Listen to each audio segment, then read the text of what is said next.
What's up, guys? It's your boy TPP, and I'm back with that True Crime Talk live, baby. Let's go. All right, guys. Dang, man, I already got some of y'all in the room. Good to see you all. Good to see you all. Let me before we jump into it, it's you guys saw the thumbnail, the Ellen Greenberg case, right? So yeah, I don't know how many of you are familiar with it, but I've covered it before, and Tennessee Sweetheart actually sent me a link, asking me if I knew about it, telling me to look into it. But I've covered it, but I didn't know recently that there was another hearing. So we're going to cover it. But before we do that, much love, you all. Can you please smash that like, smash that share, let them know we're getting together. And yeah, if you're new here, smash that subscribe. But let me roll through here. Let me see who's all here before we jump into it. Let's see. KT with the one. Good to see you. Julie Delp, good to see you. Sassy7, good to see you. ZA, good to see you. Let's see who else I got. Sweet Home Alabama, good to see you. Lindley, good to see you. Penny Riddle, good to see you.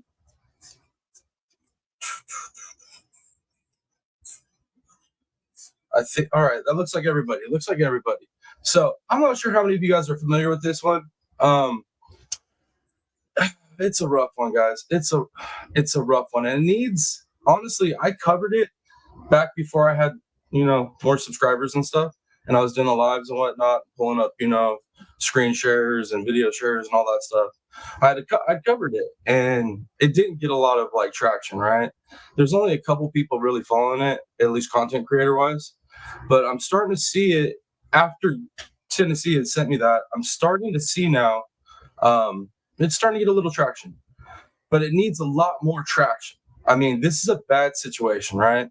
If you're not familiar with the story, you're about to get familiar with it. And if you are familiar with the story, I picked out a great video for us to react to, review, because it's going to give the full breakdown of this case, what has happened during this case, who's involved in this case, and the most recent update.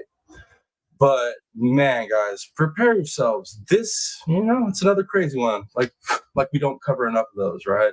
Like we don't cover enough of those. Sassy, good to see you, man. Good to see you. All right, guys. Let me cue this bad boy up. And what this video is, it is one of my favorite channels. It's called Surviving the Survivor. And the reason I picked this is they've been the most hands-on with this case out of all the content creators. And they actually did a panel about the update of this case, right? But it's not just a regular panel. This panel has Ellen's parents in it. So this is literally the best thing to get you caught up on everything in this case. So if you're here and you haven't got to see it, you don't know anything about this case, you picked the perfect live to come to. So let me cue it up. Yes, Sassy. This it is a great story, but definitely crazy people. Mama Michelle Bell, good to see you. Good to see you. Man, it's good to have you all here. Thank you. It's Wednesday, right? Wednesday? Happy Wednesday, y'all. Happy Wednesday. All right. Let's get this rolling. Let me get some ones in chat though, so I know you guys can hear it. And then the other reason too I wanted to play this is because they want to get the word out, right? So I don't think they're gonna really be too bad me using fair use on them with this one. So I don't think I'll get no copyright or flag. So let's roll it. Let me get some ones though. Let me get some ones. What's up, STS Nation, and welcome to another episode of Surviving the Survivor, the podcast that promises to bring you the very best guests. All right, I'm seeing the ones. Thank you, guys. Thank you. Yeah, I mean, I'm interested though. Give me some twos in chat before I get this rolling. Give me some twos in chat if you know about this case. I want to see how many of you guys know about this case.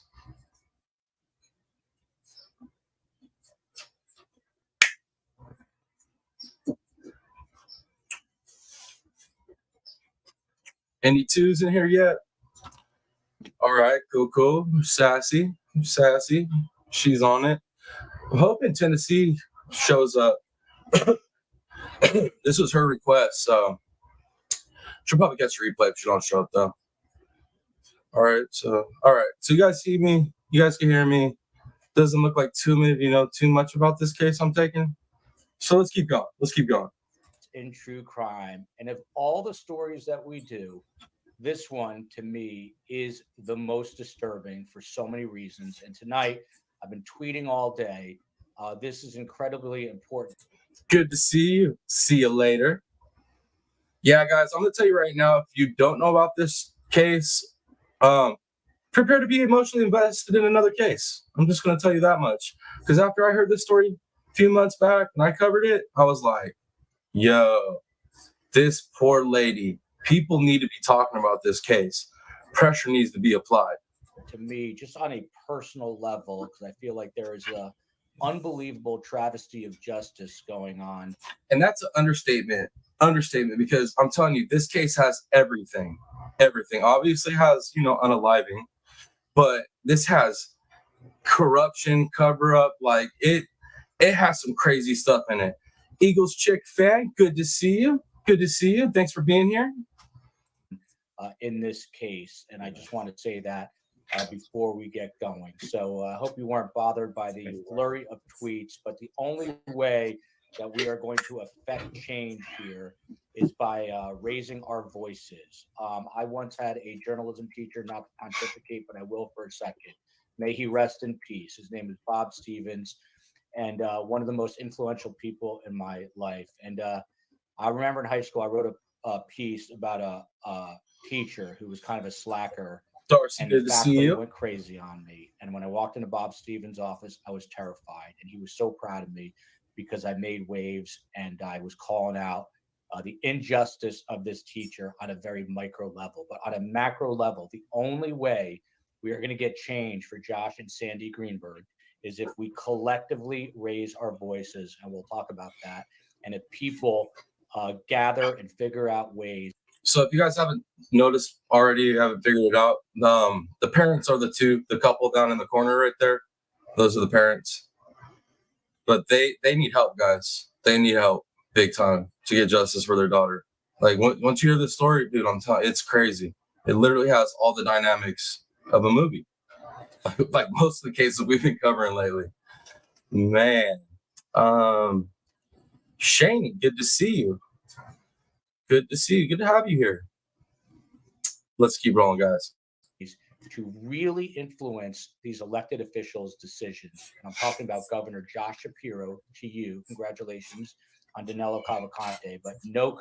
Yeah, guys. So I don't know if you were here when I roasted this guy on the Cavalcante press conference, but dude, I did not like that guy then, and I did not realize he's the same. You know what I mean? I wasn't putting it all together at that point in time because we were so focused on this dude getting caught. I didn't realize he's the same individual that's involved with this case. You know what I mean? Like at the top, that's got the power over this, like is not responding to this the way he should. Like, so yeah, I don't like the guy. Now I really don't like the guy. Let's keep going. My bad. How you're handling Ellen Greenberg. Also to the Philadelphia DA, Larry Krasner. And some people might say, well, they're not involved anymore. They recuse themselves or kick the can down the road. Well, those two guys are very influential. And Larry Krasner is running for office. And real quick. Let me see. Sassy says definitely should have been front news everywhere, but wasn't. Why? Well, we're going to figure out why a lot of things happen in this case. And like I said, I'm usually not quick to call out conspiracy or any of that crazy narrative type stuff, right? I'm obviously, if you know my stance on Delphi, right? Obviously, I'm not into the conspiracy aspect of it. But with this one right here, dude, this is like cover up conspiracy and stuff. This is like people in high places pulling strings or something. Like, there's no way you can convince me otherwise. Let's see. He seems like, yes, Eagles chick fan. He's definitely that. Definitely. Oh, Mr. Michigan in the house. Good to see you. Here listening. Oh, the weather's kicking your butt today, sir. Well, glad you're here listening. Hope things get better out there. Let's keep going, guys. Enough people make enough noise, and his job is threatened. Trust me, he wants his job more than he wants to keep any potential secrets about the Ellen Greenberg case. And I'm not saying that he is. but I'm saying he's not doing his best to be transparent, and neither is Governor Shapiro. So shame on both of you. With all that said, it has been a 12-year quest to overturn a coroner's ruling of suicide in Ellen Greenberg's 12, brutal stab. 12 years, guys. 12 years these parents have been fighting this. 12 freaking years. Could you imagine that? If your child got unalived and you knew dang well they didn't self-unalive themselves, right? Yeah. Yeah, that one. And you like, can you imagine fighting that long for your child to get justice and to come close so many times? It's crazy. And to know the people in high places that are affiliated with your daughter, it's just, I couldn't imagine, man. I could not imagine. Having death, which has now ended in a legal defeat for her parents. Ellen said, and I'm quoting here, I'm sorry, Ellen's mom, Sandy, pardon me, we're deeply disgusted. I'm beyond tears. Of course, Ellen Greenberg, as we know, she was a 27-year-old first grade teacher at Juanita Park Academy in Philadelphia, PA. For those who don't know the story, around 6:40 p.m. on January 26, 2011, that is 20 years ago, almost 13 years ago, that Ellen was pronounced dead as a result of 20 stab wounds, including 10 to the back of her head and neck, and 2 of them an independent autopsy. And they ruled this a self-unaliving. They're claiming she unalived herself.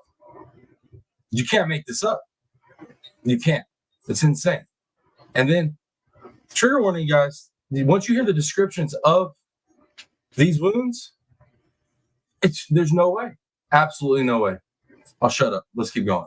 Autopsy showed 2 of the stab wounds occurred after her heart stopped beating, which means she was no longer alive.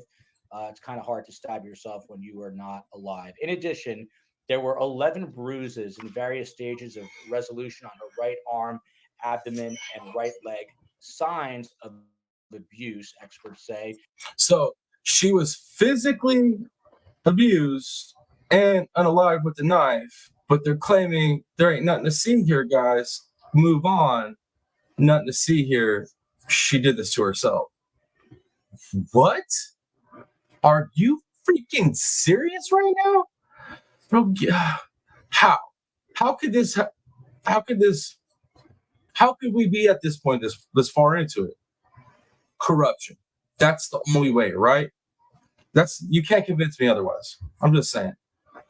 And despite all of the evidence to the contrary, the medical examiner, a guy named Dr. Marlon Osborne, ruled her death a suicide. So we are honored tonight to welcome back Josh and Sandy Greenberg. I'm going to introduce them, and then we'll get to them in one moment. Gavin Fish, who now has his head shaved, he began.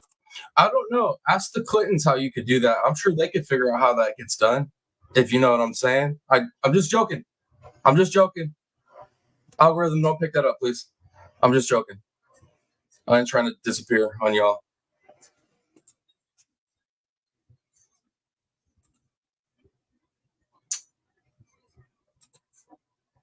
All right, let's keep going, guys. Investigating unsolved crimes in 2019, when a friend suggested it might be fun to make a YouTube channel, and true crime was something he was very passionate about, specifically the investigations. Gavin works full-time as a reporter at a local online paper in Western Pennsylvania. That is no joke, Miss Sassy. Prepare your dude. I'm telling you guys, buckle up. We on a ride today. If you don't know about this one, we taking a ride today. So I hope you guys brought your snacks and your drinks, because this is a wild ride. And you're gonna be scratching your head at the end thinking, like, how? But throughout this, we're gonna get information on how you can help. If you feel like you want to help, you want to write some letters, make some calls, we're gonna get that information in this. So this is a multi-purpose live, right? This is spread awareness for this case, try to push, get help for them. And you know what I mean, for us to come together, talk a little true crime and cut it up. But he's one of the better investigative minds out there, and he knows his case inside out. Last but not least, the man who looks like he just emerged from a fugitive manhunt a little bit is Guy DeAndrea, and I love it. Much cleaner, I might add, than Danilo Cavalcante. He is a former Philadelphia assistant DA in the homicide unit. He discovered Ellen's file in the Philadelphia DA's office. He knows all about what's hidden in those papers.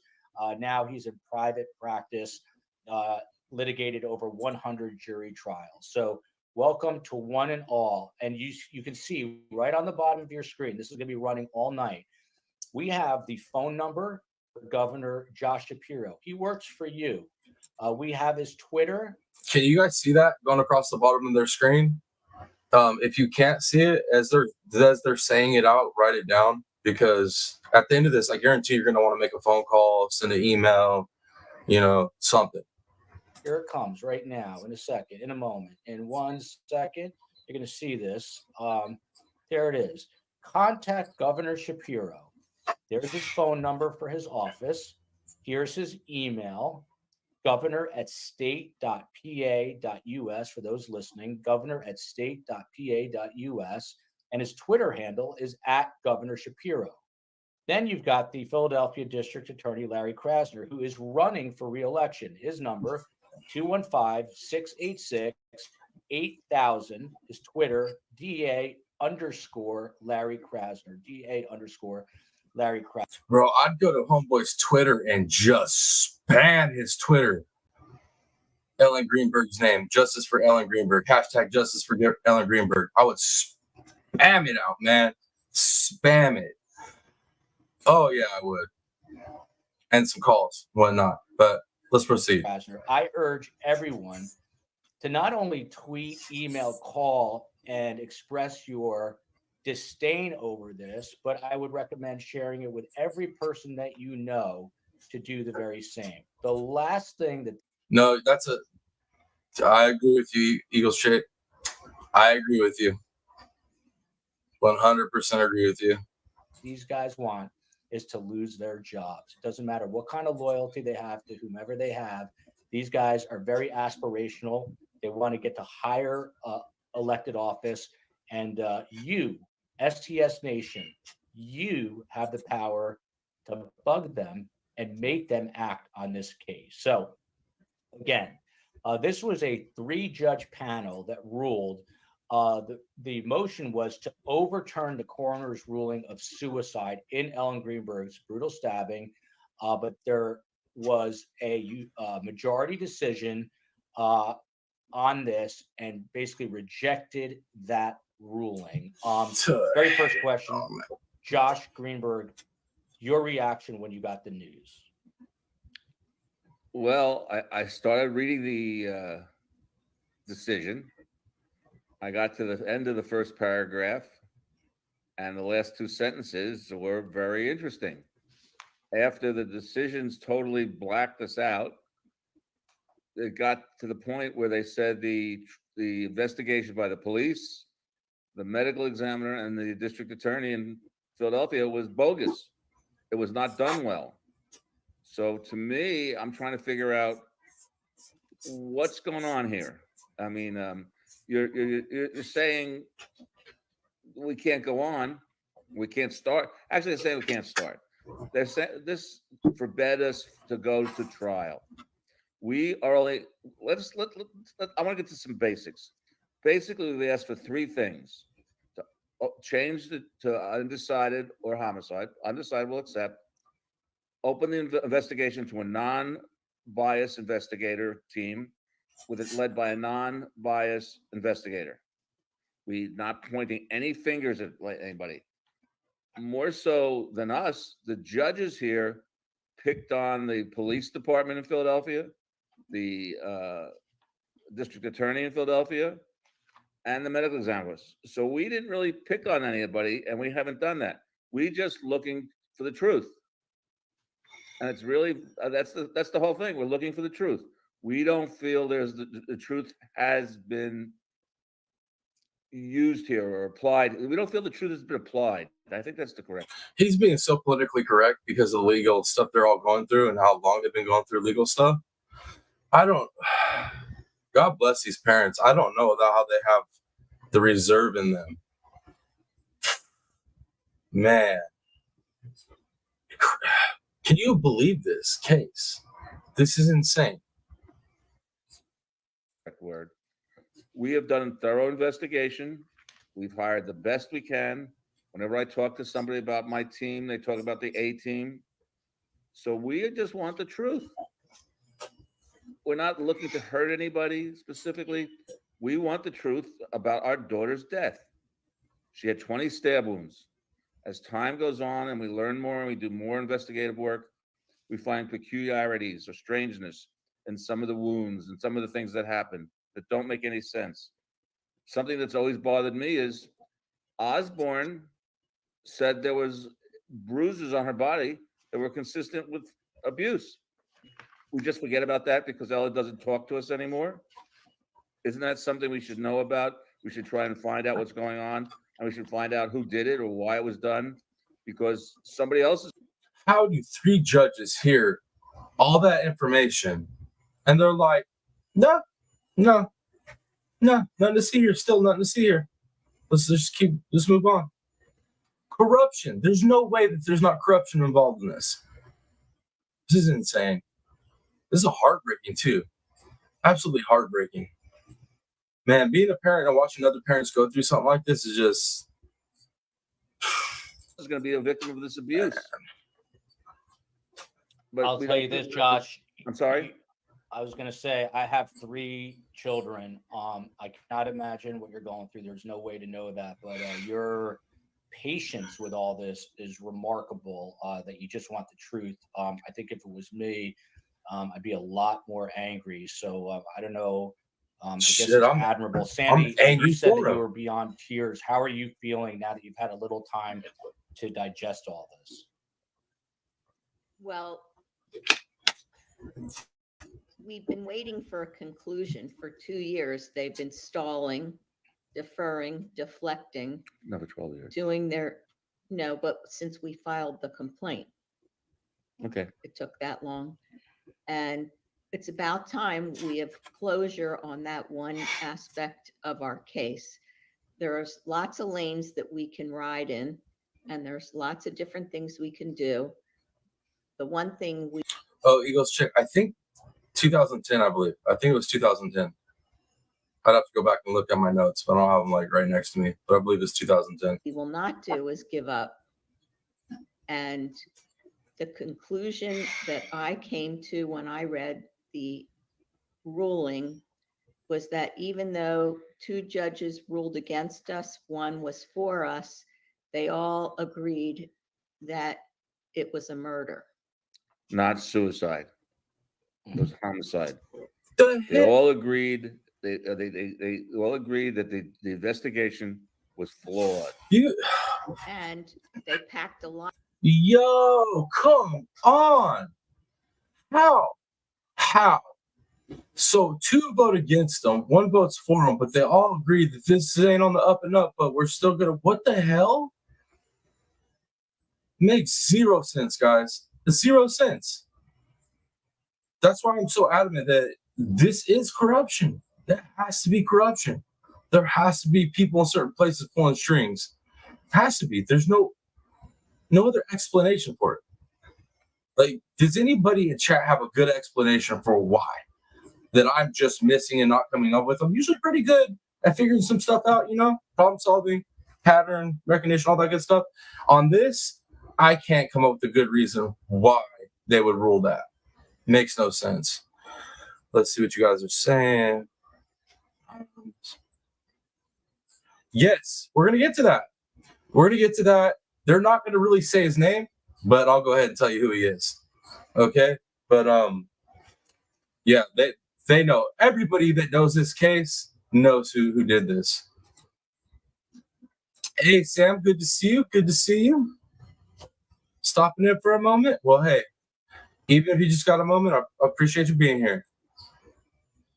All right, guys, let's keep rolling. A lot into that. 39 pages. Those 39 pages that they did not have to include. So it took some time to get to where they came, and we're going to keep going. I don't have a plan precisely, but we didn't disappear just because, they're playing politics with us. In actuality, we talk about our daughter, but this is a bigger issue. This is an issue that can affect anybody, any family in the state of Pennsylvania, the Commonwealth of Pennsylvania. Yeah, dude, because I'm telling you guys right now, these parents have dumped so much money into this fight. So much money over time. Like, it's insane. And you got to think, the average person couldn't fight that. You know what I mean? The average person couldn't afford to do this, what they're doing. So definitely what they're saying with the change and like figuring out why this is happening, you know what I mean? Come on, let's face it. This ain't no policy and procedure issue here. This is some straight up corruption. Because the medical examiners in this state or this Commonwealth have been given a license to walk on water. They cannot be challenged. Whatever their conclusion is, that's it. If they were to say that if they were to say right now I'm dead instead of alive talking to you, we couldn't challenge that. That's the way the law is written. I know that sounds crazy, but I mean, that's pretty much the frustration of a parent at this point. I mean, that's what it feels like, right? It feels like they could just claim, like, oh, I know he's standing there breathing, but he's dead, so he's dead. You know what I mean? Yeah, ZA, I feel the same way on this one. That's why we're covering it. I'm glad that Tennessee Sweetheart reminded me of it and let me know there was an update on it, because this needs to be covered. People need to hear about this. They need immense amount of help. And it is disturbing the way it's written. Meg P says, Mr. and Mrs. Greenberg, it's doctor. We will get this changed. And that's what I love about STS Nation. Again, honestly, the only way this is going to get changed, in my opinion, is for a public outcry. If there's anyone in the audience that knows someone who can donate a couple of billboards to call out the governor, to call out Larry Krasner, the guy running for district attorney, let's do it. If anyone can rally some troops to protest at the Capitol in Harrisburg. Yo, see, this is the type of stuff. Okay, forgive me, but this is the kind of stuff. Think about the parts of our community that have all this energy to spread negativity, and like, I mean, they put some damn energy into it, right, guys? So imagine if that part of our community was like, you know what? Instead of going after content creators, maybe we should put our energy into finding cases like this, people like this that actually need our help. And let's go in after these people that are screwing them over, like actually screwing them over. Like, oh my God. I mean, in a perfect world, right? In a perfect world. Oh, yeah, just as a little side note as well. Yesterday, I guess I wasn't the only one that got it. I guess I wasn't the only one that got attacked yesterday. I guess multiple people got it. Yeah. People just need to take that energy and go take it and put it towards something like this right here. You agree with me, Lindley? 100, right?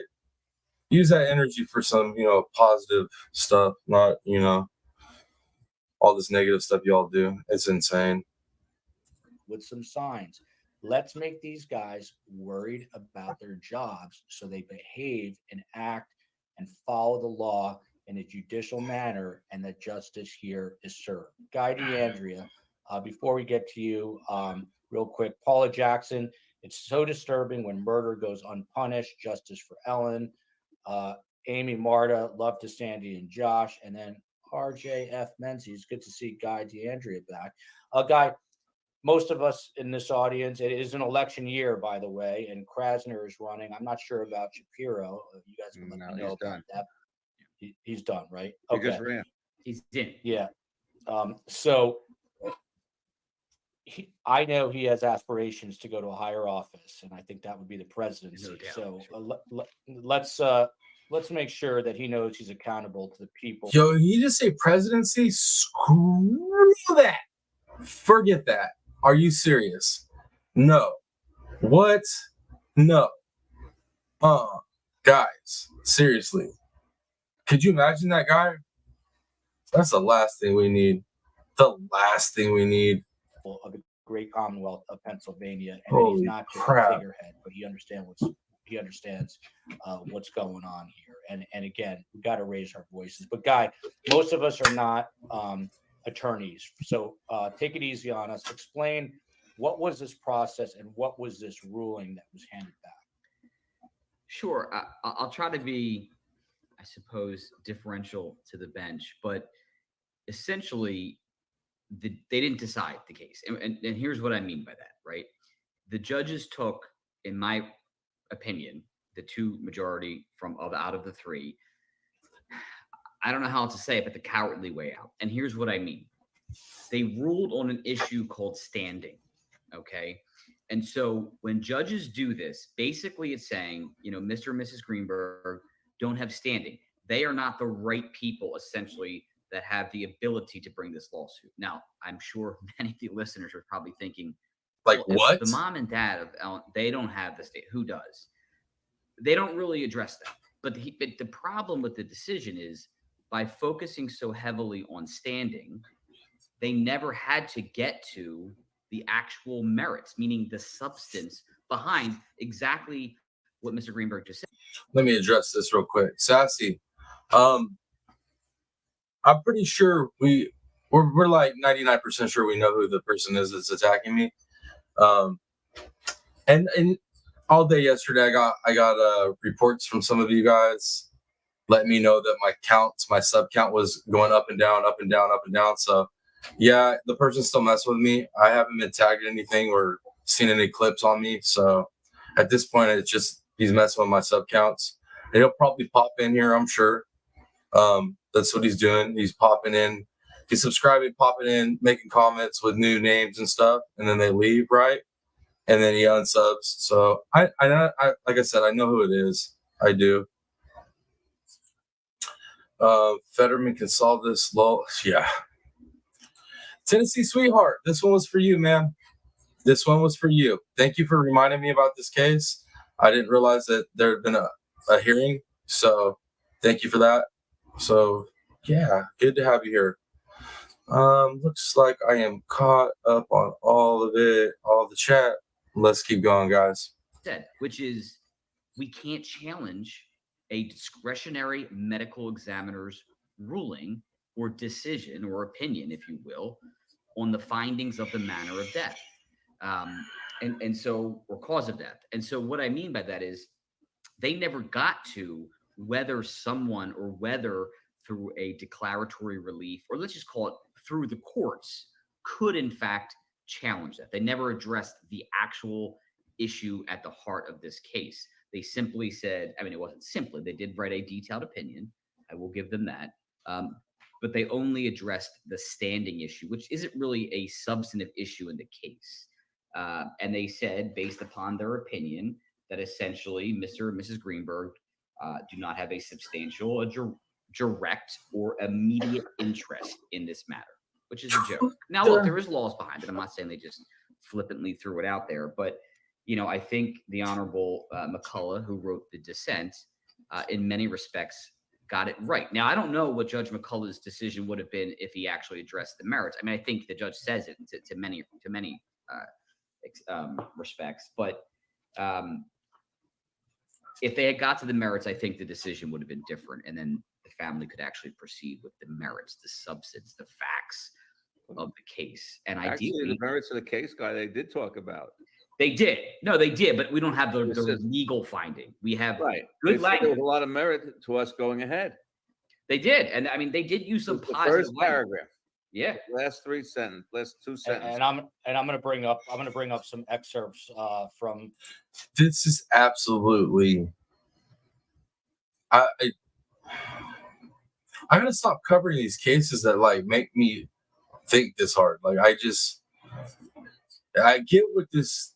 I get all the legal issues here and why they decided what they decided, but it makes no sense to me having that type of information.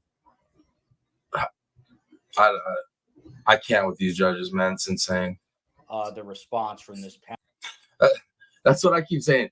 I can't justify any of the judges' decisions on this, regardless of what this gentleman, how he was breaking it down.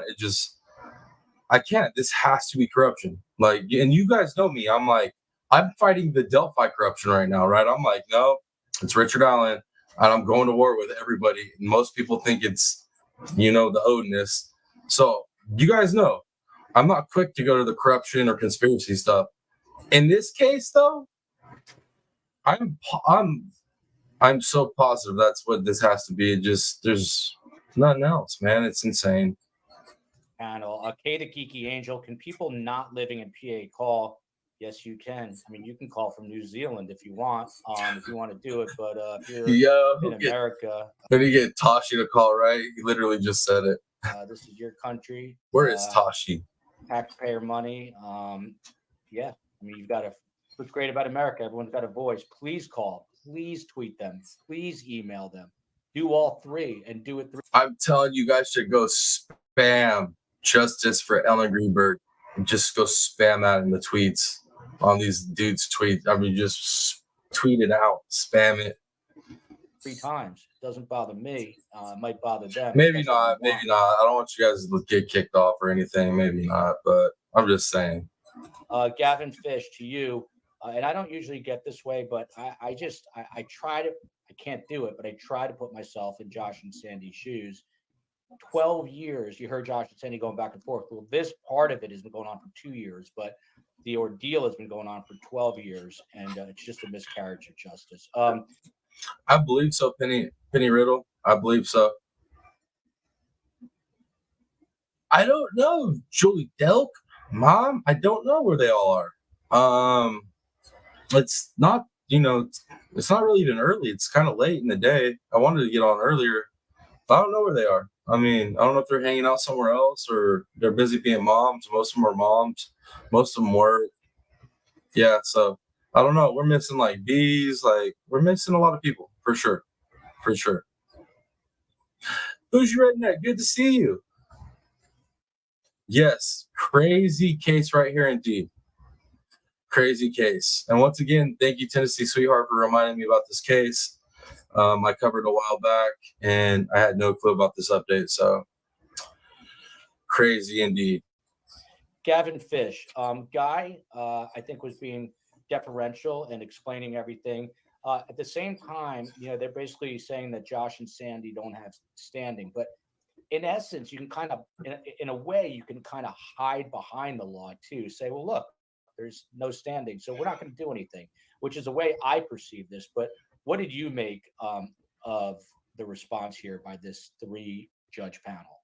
Well, first of all, if you go back and they actually mention it in the opinion, but at the oral arguments and in the filed arguments that the city of Philadelphia filed with the appellate court, what's this called? The Commonwealth Court, which is it's the administrative side of the court system here in the state of Pennsylvania. They only argued that the Greenbergs don't have standing here. They did not argue any merits of anything. They just said that their appeal was Dr. and Mrs. Greenberg don't have standing here. When I read the opinion for the first time, Josh actually texted me and said, look at the last couple sentences of the first paragraph. And it does say in there that, in the interest of justice, we believe that providing a detailed review of the victim's death and ensuing investigation is clearly warranted. So they spent something like 36 of their 39 pages just putting on the record the facts of the case. And as I was reading it, I'm like, well, this is just giving lip service to this. But as I got into it, no, I think these judges are appalled at bees. There you are, bees. Yeah, Mom was just asking about you. It was like, where are all the mods? I was like, I don't know where they all are. They left me. They just jumped ship on me. They might have been part of those people that unsubscribed the other day. I don't know. Maybe they just left. Then I was like, where's Bees? Bees is always here. You know what I mean? Always here. Good to see you. Thank you for being here.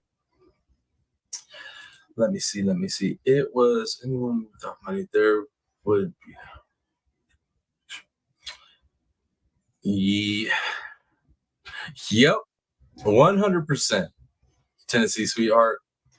100%. We tend to see cases and trials in the same light usually. Doesn't surprise me on the same page on this crazy one though, for sure. Yes, hello to all the beautiful people here. Thank you all for being here today. The merits of the case, at the actual circumstances of the case, but they found that they just had no other choice other than to agree with the city of Philadelphia that Josh and Sandy don't have standing in the case. By the way, you can look at the filings in this case. One of the filings that in the appeal that really bothered me. BM, good to see you. Good to see you. Thanks for being here, BM. Miss Julie Duck was just calling out all the mods for not being here because the mods weren't here. And yeah, UNB just popped up out of nowhere, almost like you guys sensed it. You must have sensed it. Came from like the North American Association of Medical Examiners, and its argument as a brief in the appeal was, hey, these medical examiners are educated people. They continue to get education, and by the way, their opinions really aren't binding anyway, so they really shouldn't be questioned. And this veil of medical examiners having that protection from questioning what their findings are is almost completely unpierced in the entire United States. It's very, very difficult to get declaratory relief against a medical examiner's office. It's very difficult to get mandamus, which is, forcing the medical examiner to change their opinion on the death certificate. And I was really, really hopeful that Josh and Sandy were going to prevail here. And for the first time in any case. Fair, you stop real quick. Let me get to this question. How can they interject suicide with the evidence? These judges need to go, in my opinion. I'm with you. Penny Riddle, I am with you on that statement. I am definitely with you. Let's see. Yo, you guys are like that now? Y'all. Yeah, it seemed like that. You said it. She popped up. I don't know. Yes, thank you guys. BM saying the likes are up. I don't really check that. I don't usually pop out and check that. So thank you for checking that for me, BM. And thank you guys for smashing that like. Smash that share too, guys. Let them know we're here. Let them know we're having a get together. You know what I mean? We're talking some true crime. Let me see what else y'all saying. I think I'm caught up. All right, guys, let's keep going. That I know of in the nation pierce that veil and make it so that medical examiners are accountable to the people. And I don't want to just drone on and on because you guys are way smarter than I am on this, but the city of Philadelphia has set it up like most of the rest of the Commonwealth uses a coroner system where there are mechanisms that you could go and you could get a coroner to call a. Mom, do you have a bee spotlight that you flashed up in the air? I don't know how that works. Or maybe it's daytime, right? That doesn't work. How'd you do it? Coroner's inquest that would go in front of a jury, and there would be ways to change the death certificate, but not in Philadelphia. Philadelphia does not use that system. I think it's the only one in the Commonwealth that does not use a coroner, and it feels like it's by design so that people like Josh and Sandy can't force an issue. That's interesting. So Philadelphia, Josh, I'm going to let you respond to this in just one moment, but Philadelphia responded. The city of Philadelphia. BM, thank you for posting that. They spoke to Fox News Digital, and they said that they're pleased with the ruling. Josh, I'd love to get your response to this. I'll read the whole quote here. I don't have it up on the screen. The city of Philadelphia is now and has always been deeply sympathetic to Joshua and Sandra Greenberg's pain and their deep grief over the loss of their daughter. If Mr. and Mrs. Greenberg have new evidence about their daughter's death, we urge them to present it to the investigators. Oh, hell no, they didn't say that. Are you serious? I didn't catch that part. I didn't.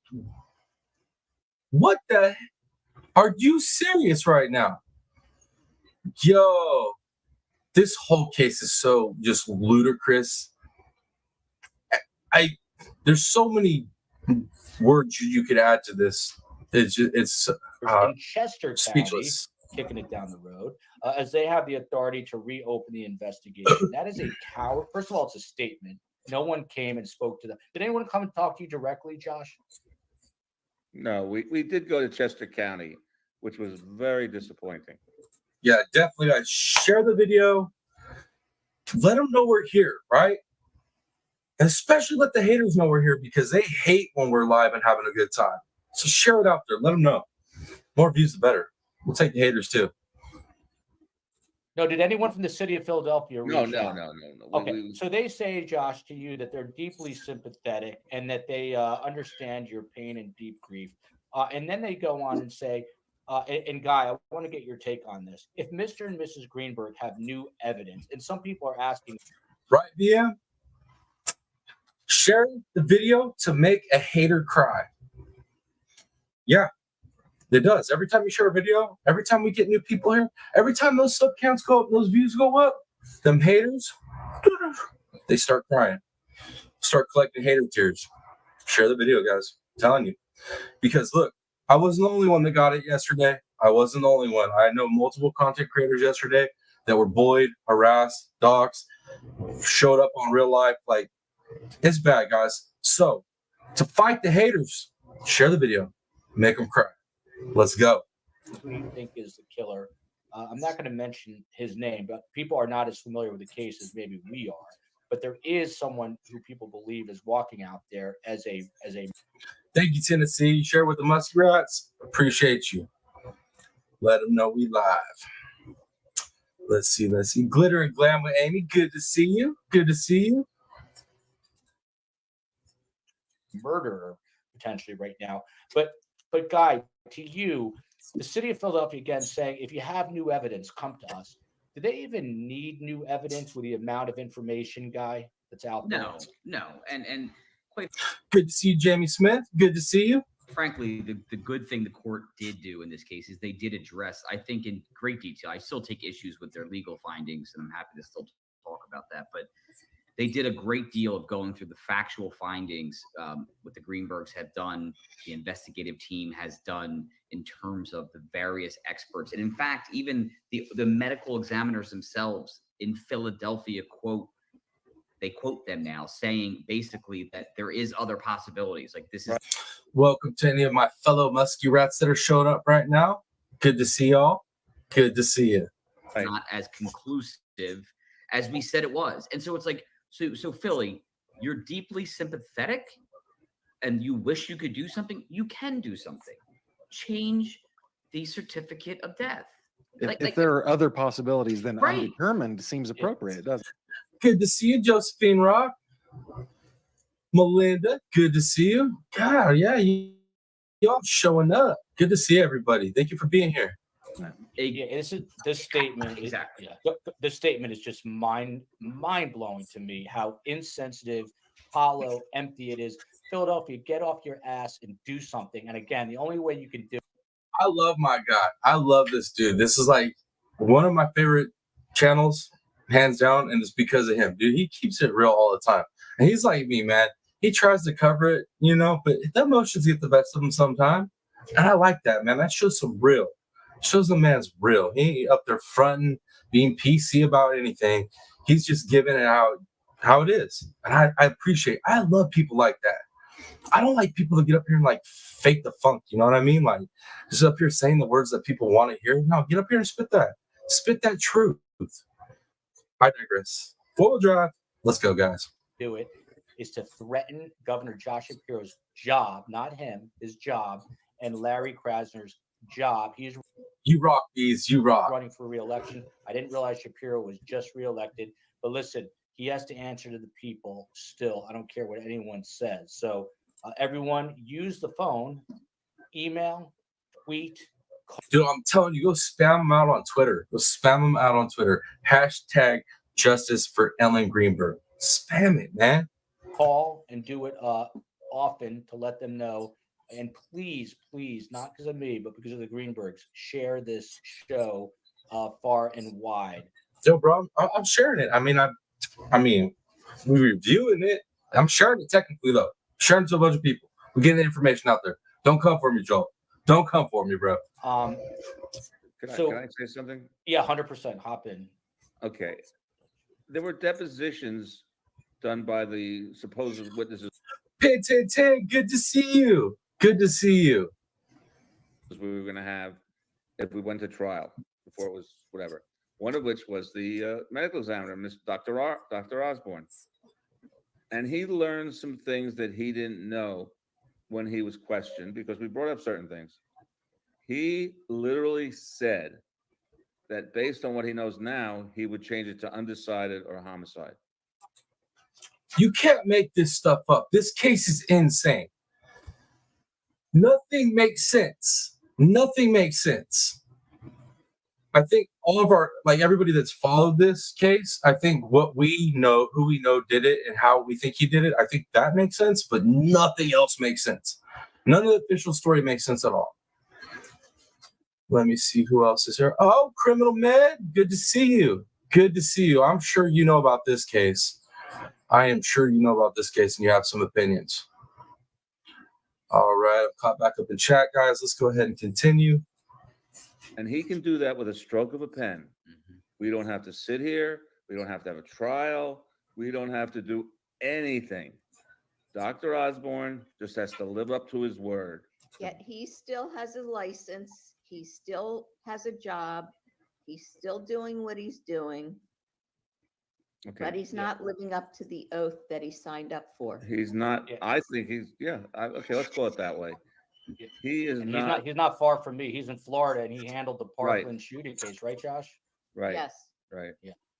So I want I'm going to come back to Josh and Sandy, I promise, and you'll have the floor. But a lot of people don't really understand this story.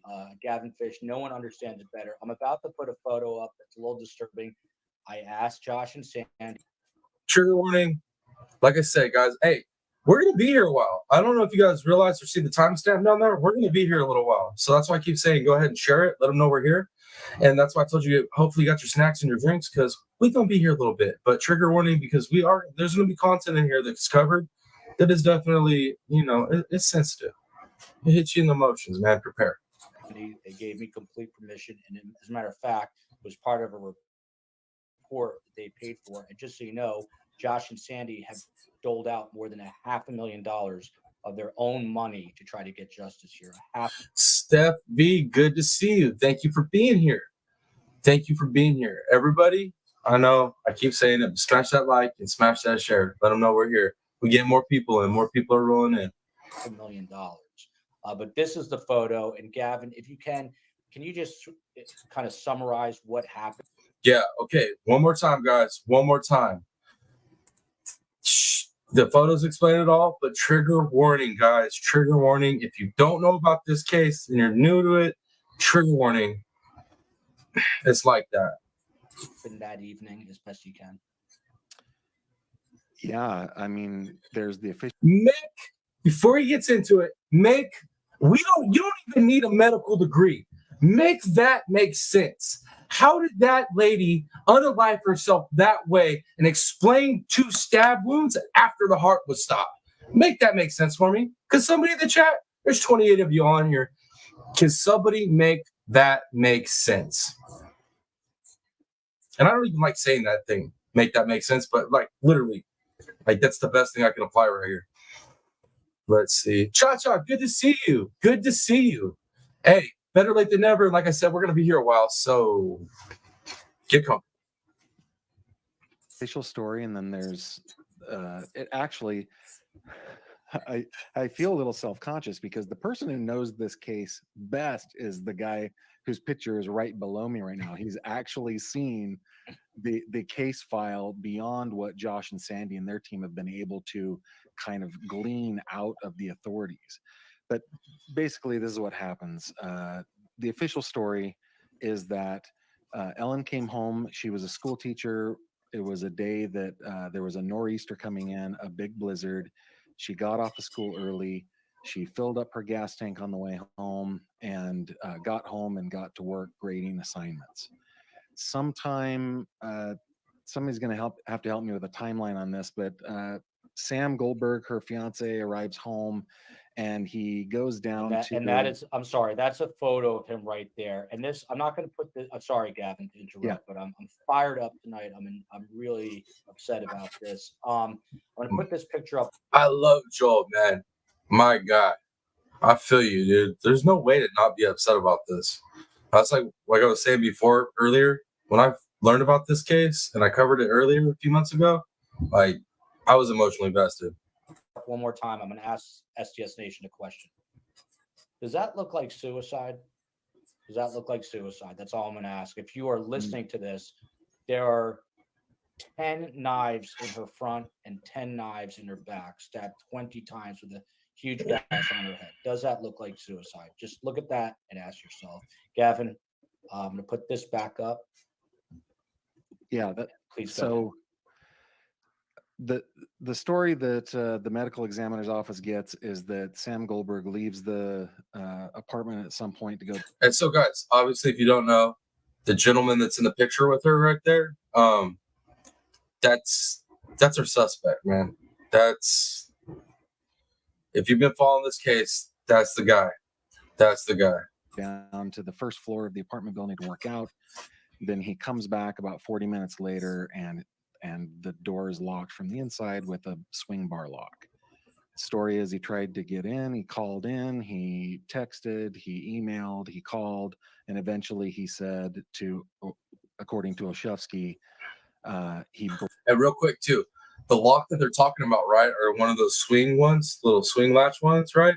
You can actually lock those from, the outside of the door. You set it up with the string, and you can actually lock it and pull the string through, and it'll lock that thing to where it looks like when you went to go in, it's locked. So it's actually, you can actually pull that off. He could have did it and went out, and as he's going out, locked it. I've seen it done with the rubber band, and I've seen it done with the string. It actually does work. So just in case you're kind of stuck on that point while the door was locked, it's explainable. Broke in and found her on the floor of the kitchen, kind of slumped over with a knife in her chest. There were signs of a struggle. So, criminal minute, you've probably seen the videos of a rubber band being used just like me. It's super easy to do. There were knives that were strewn about on the countertop and in the sink. There was a salad that she was making, and yeah, after making a couple of other phone calls, he called 911. And Penny Riddle, no, the son is not, and the suspect is not a son of the judge, but the suspect has family members with power. Yeah, in the legal realm. So, you know what I'm saying? Personnel arrived a few minutes later. That's kind of how the story went. And there's text messages out there, and there's a 911 call that is very questionable in its genuineness and honesty that people can, also look to. I asked if it looks like suicide, and across the board here, hell no, horrific no. Ellen did not. I was about to ask you guys that same question. What do you guys think is suicide? But I didn't want you to spam out the chat with foul language. Like, of course, right? This girl didn't do this to herself. Do that to herself. The list goes on. Absolutely not. Literally impossible. Well, when you have powers that be that turn a blind eye, things like this happen, and that's why this is actually not. And that's also true. What Tennessee just said. That is also true about this situation. Get on a high horse, but I will. This is why the media actually is very important. My mother's a Holocaust survivor. That's a good question, right, Cha-Cha? That's a good question. I like that question. Did you hit it? Did you leave your DNA on that button? Did you? Takes the public to really sometimes move public officials to really make noise. And I can't do it. Josh and Sandy are trying. They're having a hard time. Guy DeAndrea, who's an attorney, had a hard time. And he was in that office. I mean, he was within the office. Caroline Miller says, this is not suicide. By the way, Josh and Sandy's attorney, Joe Pedraza, came out. His quote: "The majority opinion in this ruling, the majority opinion is a roadmap on how to commit murder and not be held accountable." Shout out to John Lucy with PA Live. He broke this story, read his article, and he was basically just talking that the court case appealing the medical examiner's ruling itself, professional determinations that are all. Let me see what you guys are saying in chat. Let me see. Yeah, I agree. Criminal med, I agree. And then Julie Delk, did her supposed fiance let the supposed Jim do it? That's what everybody thinks. Everybody thinks it's the fiance. I think we're all pretty positive it is, but yeah, here we are. All but unassailable under PA law that grants coroners and MEs wide latitude. So it basically gives the coroners and medical examiners wide latitude and discretion. ZA, thank you for being here. Go get some rest. We'll see you on the next one. In determining cause and manner of death. It's almost like immunity in essence. It's almost like trying to sue a pharmaceutical company for for something. Guy, they have a lot of immunity. Pat Gaines, it's good to see you back. Good to see you back. Do you feel, Guy, like we're all going up and down escalator here? In your opinion, what can be done right now besides speaking out? Well, you can appeal the Commonwealth Court's ruling, which, obviously Josh and Sandy will make that decision with their legal team. They're going to make that decision. I think this is a great facts make great law. Bad facts makes bad law. The facts in this case, as horrific, sad, emotional as they are great facts to change the law, right? I don't know how anyone can read and know the facts of this case and be legally and in equity, be honest with our citizens and not change this law. Well, do you think that's why they put so much effort into putting the facts of the case, hoping that this might get appealed? I think so. I think so, because they took look, you can look at the way they sort of phrase the law. A lot of it they try to put, it sounds like, on the Pennsylvania Supreme Court, meaning not their fault about this ruling, but look, based on past precedent, meaning other decisions that have been handed down, our hands are tied. Now, I don't necessarily agree with that, but their hands. So it's like, just because stuff was done wrong in the past, we just got to keep doing it wrong because, that's the precedent. But like, maybe those things done wrong in the past were corruption too, bro. You know what I'm saying? They're saying are tied. They spend a lot of time, which I found offensive, basically discussing they'll also have. I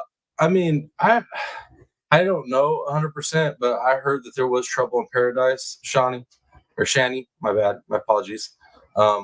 So, there's a possibility. A lot of times we'll find when things are bad with a sociopath narcissist in a relationship and the woman's about to leave, a lot of times that does happen. So it wouldn't surprise me if that's what caused it. Let me see what else y'all saying.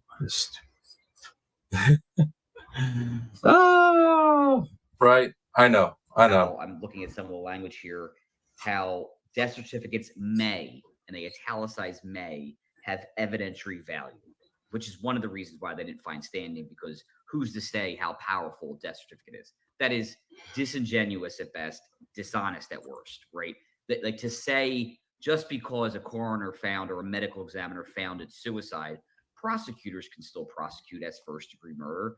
The Greenbergs can still bring a wrongful death action. That's absolutely nonsense, right? That is absolute nonsense.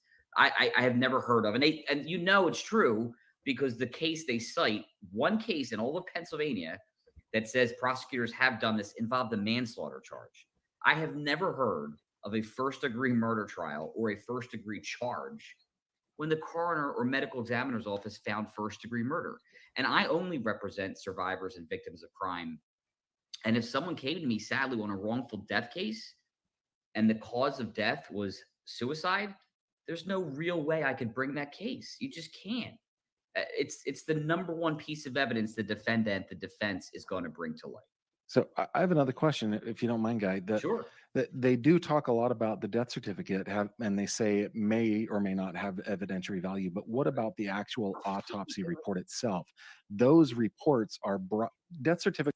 Dude, so much BS. So much BS. Don't come into court, but the autopsy report always does, right? Mhm. So that, yeah, It's no, I mean the autopsy report is so troubling, so challenged in terms of all the things that were missed, not seen, not discussed. I mean, I'm happy that the court here, even the majority, went through at length, as they refer to it, as a deeply flawed investigation. But what I'm happy they pointed to is right from the start, when you have the coroner, or excuse me, the medical examiner's investigator there, and they detail and outline all of the things that he missed and didn't do that are no one even asked him to go above and beyond. The things that he missed were like, you could be a rookie and know that you have to do these things. Like Pat Gaines, this is the Ellen Greenberg case. If you're not familiar with it, after this live, just go back and roll through the part that you missed and it'll catch you up on it. Super sad case. Pretty much, I'm like pretty positive it's corruption. It's insane. The court's right, covering another crazy case. check for rigor mortis. Where, right? Right. Notice. No, how about notice? And I'm not trying to be bombastic here, but hey, how about notice that this poor woman had 10 additional stab wounds to her back? Yeah, they missed that. How do you miss? How do you miss that? To me, that shows that he didn't really do much investigating. In the crime scene photos, you can see his hand pointing to things on her torso, but there's no evidence that she was ever turned over or looked at in any It's meaningful utter way. insanity. And Criminal Med, I mean, that's, I don't know. That's an interesting statement, though. Makes you think, right? Makes you think. You would hope that it was like something crazy and not corruption, like some type of like, oh, they screwed up. They're just trying to cover up the screw up. But like for me, it seems more like, it seems a lot more shady than that. Oh, you're welcome, Pat. You're welcome. Let me see what else y'all saying.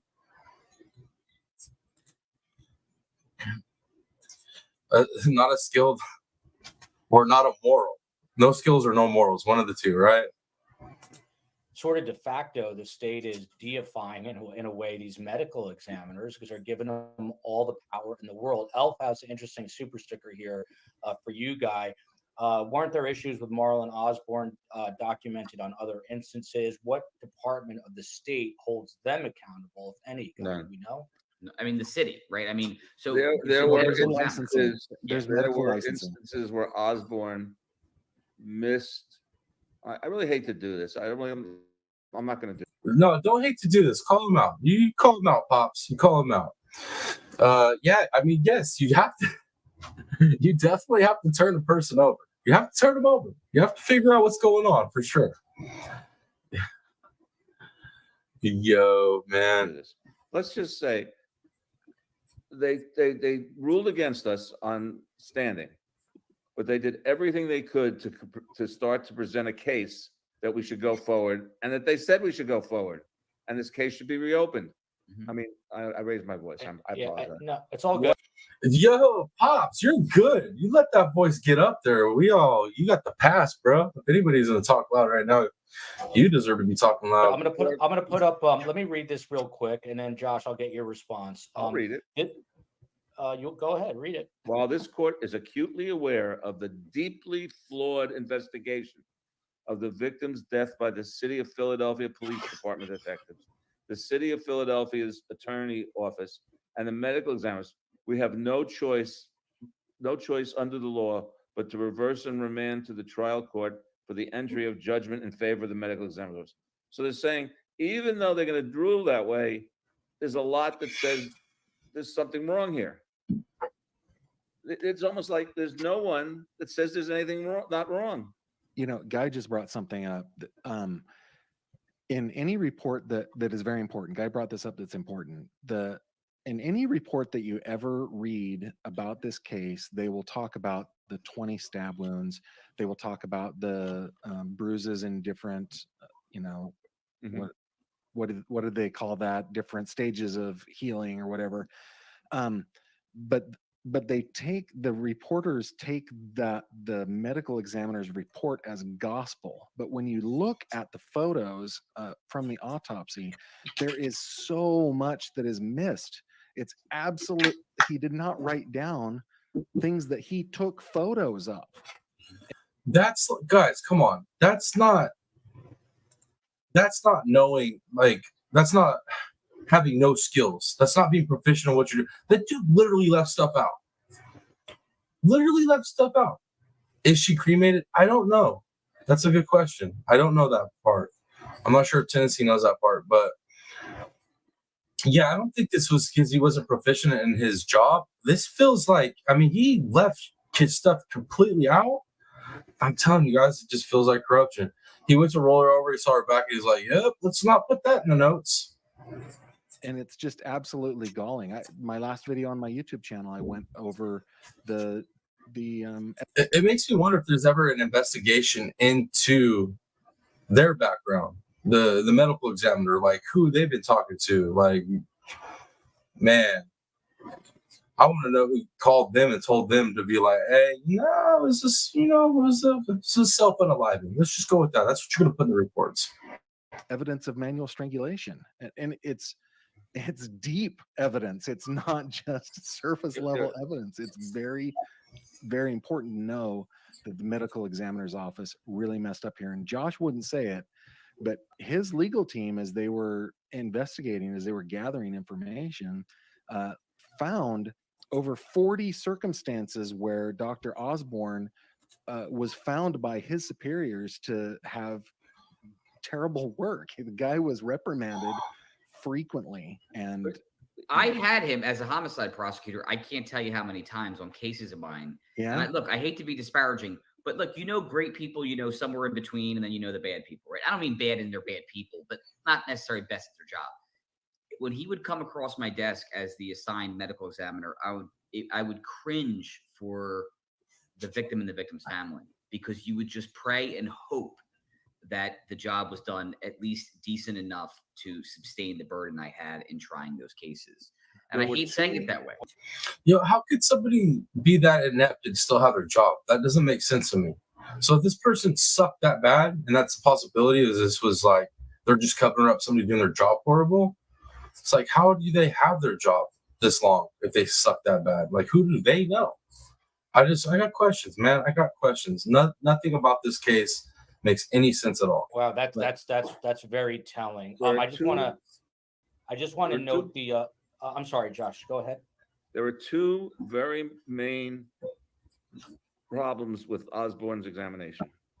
One, he has a number of times not noticed the strangulation marks on the neck. That's not the first time with Ellen. What the hell, bro? So like that comment I just made about how does he still have his job? Who does he know? Come on, man. What is going on there? What is going on? You can't explain that away. This is ridiculous. One of the main things that the police talk about is there were no defensive wounds. But there were. Her wrists were badly bruised, like she had been restrained. her knuckles had scratches and Right. lacerations on them. So those are defensive wounds. Yeah.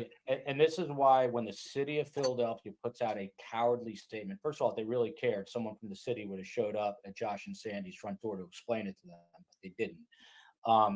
But the fact that they say they need to bring new evidence, and I just asked Guy, there's plenty of evidence out there. They don't need new evidence. I just want to say, so the lone dissenter here on this panel of three is a woman named Judge Patricia McCullough, who stood up to her peers here. She argued that Ellen Greenberg and the family has been deprived of her status as a victim due to the suicide determination on what the judge calls this an erroneous death certification or certificate. This is another quote. I'm going to read it real quick, and then we'll get again Josh and Sandy's comments. Guy and Gavin will go around.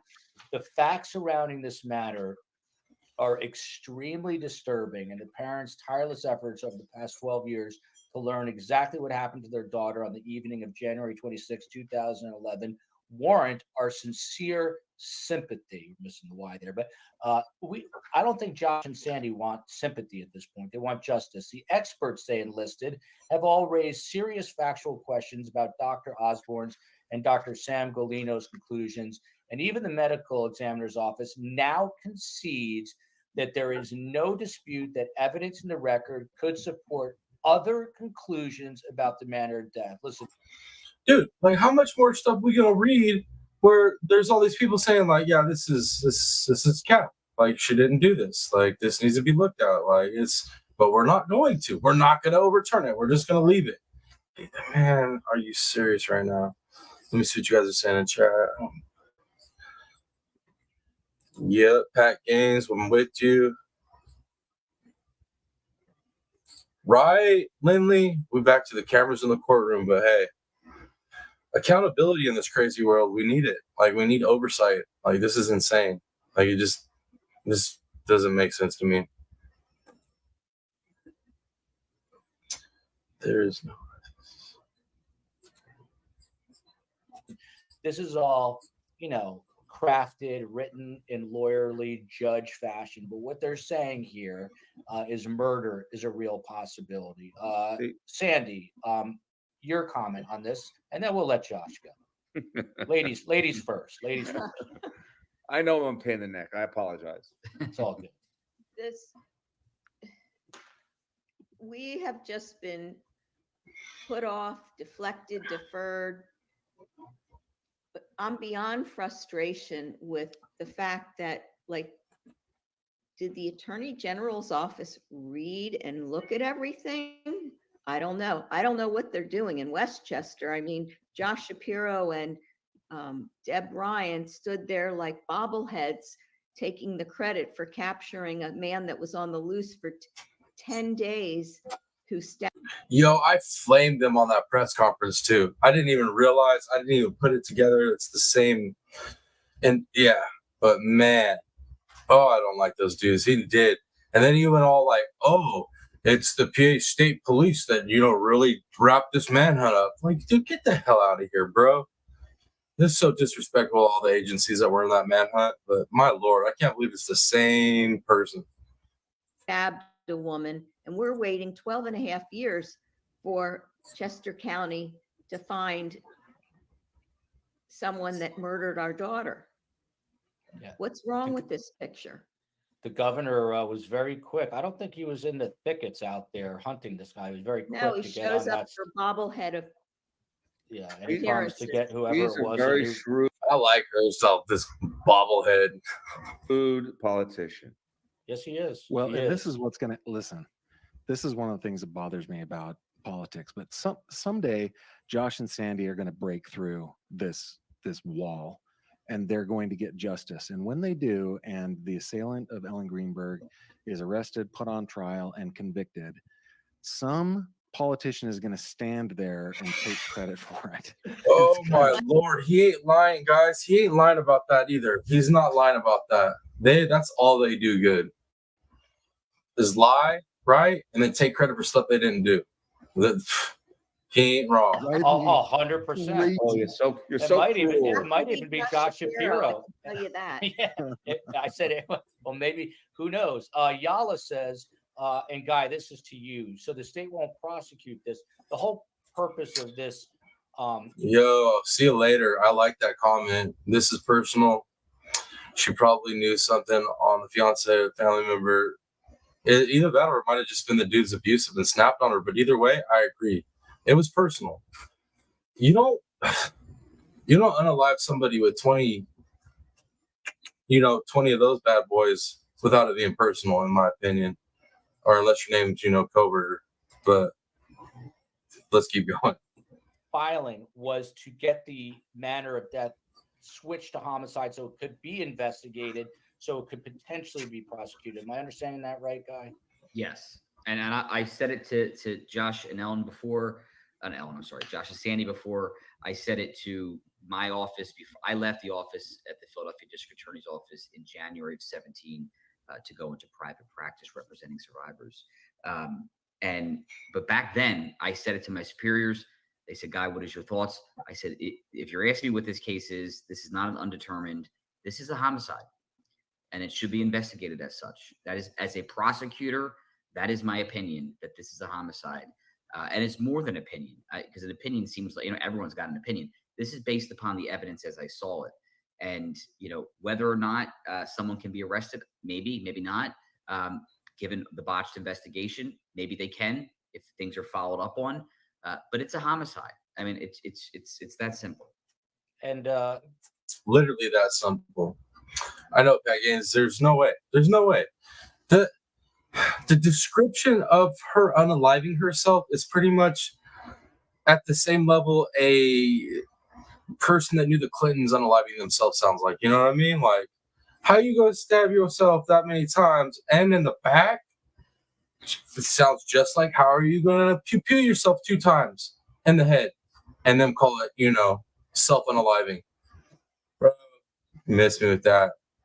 It's like, did this poor girl know the Clintons? Is that what happened? Is that what happened, guys? Guy DeAndrea, my guess right here, this I'm is sorry. my aunt's name, and I have a feeling that my mother, who is too paranoid to come on under her own name, is actually this person. And she's asking, from a legal perspective, this is classic my mom, by the way. She got upset at me because she got her hair dyed. It's a little red. I told her she looked like Jackie Mason. She said it was a low blow. I'm sorry. It is your Yeah. She said it is your mom. It says. Why cannot in her?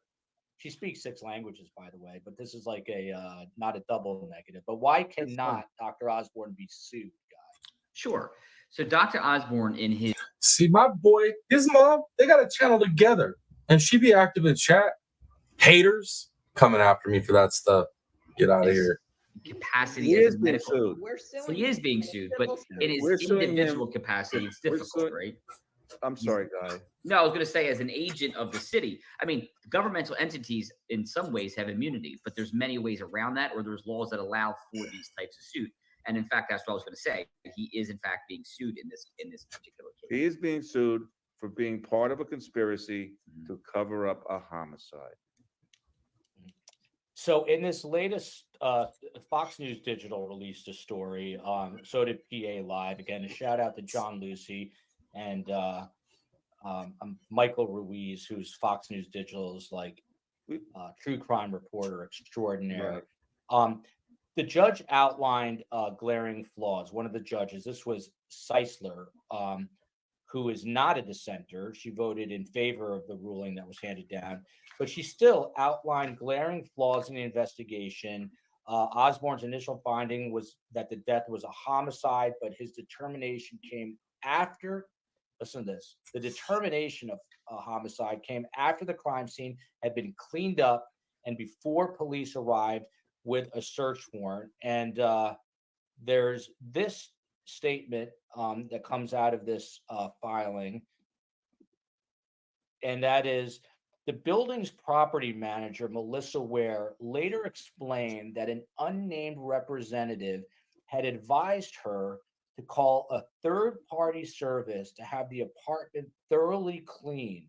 There is no evidence in the record that Ms. Ware, the unidentified cleaning service, or the Philadelphia Police Department representative were ever interviewed by investigating authorities. I know for all of you that are still here, I bet you thought like, damn, how could there be more? But wait, there is more. There's more, guys. I swear. We still got some time. There's more about this case that'll make you go, what the hell? I'm not even playing. Let's continue. Gavin, can you explain what is happening here for those who are not that familiar? Yeah, this is the thing that got me most fired up when I first looked at this case. Okay, the day after Ellen was killed, her body was removed from that apartment at about 11 o'clock that night. The following day, her fiance's family called the building and asked to be able to get into the apartment to get like a suit for Mr. Goldberg to attend Ellen's funeral. And Melissa Ware did not know what to do. So she called the PPD and said, can I let these people in? And by the way, there's still blood everywhere in there. And somebody from the PPD said, you know what, you can just call crime scene cleanup. It's not a crime scene. Just go ahead and have it cleaned up. So she did. She called them, had it cleaned up, and then invited Sam's family members to come grab a suit, which they ended up taking more than that. But, Wait, but what, 100% agree with you, Tennessee sweetheart. That's why the local news, right? That's why the local news didn't really like stay on top of it. Telling you guys, there's more. Like there's more. There's just it gets. all the crime scene cleanup people were in the apartment, Marlon Osborne was doing the autopsy and ruled it a homicide. Okay. Correct. Can I say something? You heard that, right? You guys just heard that. In the middle of the cleanup, they switched it because it's been switched from unaliving to homicide back to unaliving, and it's stayed at that now. Like I'm telling you guys, this is crazy. It is 100%. I'm sorry. Are you done, Gav? Well, just one more little detail, Josh, and is this. Once Marlon Osborne, as Sandy just said, ruled it a homicide, the PPD was like, oh, we've got a homicide here. I guess Right. we need to get a search warrant. So they get a search warrant and they go to serve the search warrant. And when they do, it's clean by professional cleaning service at the behest of the and we're talking about a professional crime scene cleanup service, guys. We're not talking about your average maid service, right? So this crime scene cleanup service is going to be, they're going to be certified in biologicals, right? Cleanup. So they're using chemicals that are going to wipe out everything. It's gone. All that. PPD. And Josh, I'm going to let you jump in real quick. So Okay, Gav now we just start with mentioned- some of the really exciting, glaring things. Number one, crime scene cleanup usually takes a picture of the crime scene before they clean it up. They don't have any pictures. Another one. Like I said, guys, there's more. Melissa Ware, on her own, videotaped and took pictures of the apartment before it was cleaned up. The police asked her for that. She gave it to him, and guess what? No one can find her. I'm telling you guys, so sus. Everything about this is sus. Pictures. but Philadelphia police took it from her Right. and they're holding it. We don't know whether they might have thrown it out for all we It know. doesn't matter what they did with it. They're saying it was a suicide, but they won't give us anything that they have. We have other. Yo, see you later. No way. No way. You did? And thank you for verifying that I was correct about that. I wasn't talking out the side of my neck. I know that like it's like a whole different ball game. Like it is, you have to have certifications and like all kinds of stuff and use certain chemicals to do that stuff. Biologicals are a serious thing.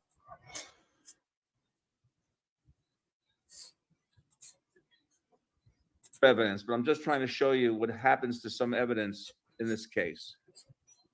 There's two definite places that the apartment should have been photographed by the crime scene cleanup crew, and it was by Melissa Ware, but there are no pictures anywhere. And what Josh is saying here is very accurate. There are other cases that I've worked on where we call the crime scene cleanup crew with the family and ask if they've taken pictures. Universally, they all say yes. Universally, they all give them to the family. Every case I've ever worked on with that Not has us. happened, Not our case. but not on Ellen. And by the way, there were other key items taken out of the apartment by the fiance's uncle. The fiance's Here, it gets it. And here's some more. And wait, there's more. Sam Goldberg, the uncle, sort of high-powered in the legal profession in the city of Philadelphia. He took Ellen's purse, 3 laptops, 2 cell phones. Let me say that again. Her purse, 3 laptops, and 2 cell phones. You heard it correctly, guys. You heard. Oh, Lisa P, good to see you. Good to see you. Just stopping by to listen. Well, hey, I'm glad you're here. But did you guys hear that? Fiance's uncle, high powered in the legal realm, there came and took the tech, took the devices. What? and this ain't no corruption or cover up, she's get out of here. Phones. And at this point, it's supposed to be investigated as a homicide. Guy, you have experience. You're a homicide prosecutor. How important is a laptop, 2 cell phones, and a purse in a homicide investigation? It can be absolutely crucial, critical, vital, right? I mean, I could use all the adjectives. It's when I was approving charges or going through evidence as a prosecutor, even now as a civil attorney, it's one of the first things: secure every piece of technology that can be secured, because there can be all sorts of vital information on those devices. And in no planet, in no world should they be left behind. And they certainly should never be given or allowed to be taken by a potential suspect's family, right? And so it's just astonishing for me that the police in this particular case, who in many instances, all the ones that I work with, were great for the most part. But I agree with you, criminal man. I feel like it's at that level. And like, you guys know me. Like I said, I'm in the camp that on the Delphi case, right? I'm like anti, this is not the conspiracy defense is pushing, right? So I'm not big on conspiracies. I'm not big on cover-ups. I like facts. I like to stick to things that are logical, that make sense. But there's no way to look at this case logically or rationally and think that she did this to herself or that the fiance didn't have something to do with it. Dude, there's just no way. There's no way. And I don't care if that makes somebody mad that doesn't agree with that.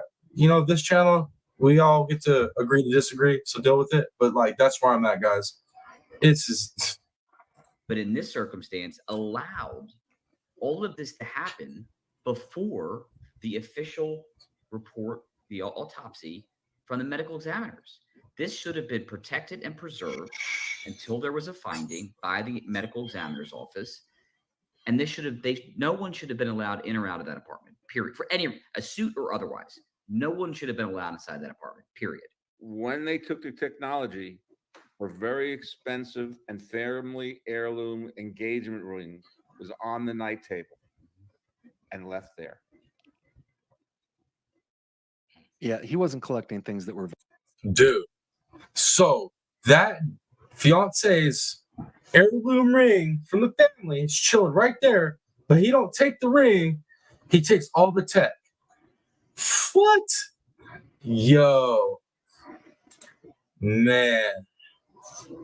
Yeah, criminal man. Seriously. Thank you, Bees, for dropping that, guys. Smash like, hit that share, and if you're new here, replay gang or live, smash that subscribe. All right.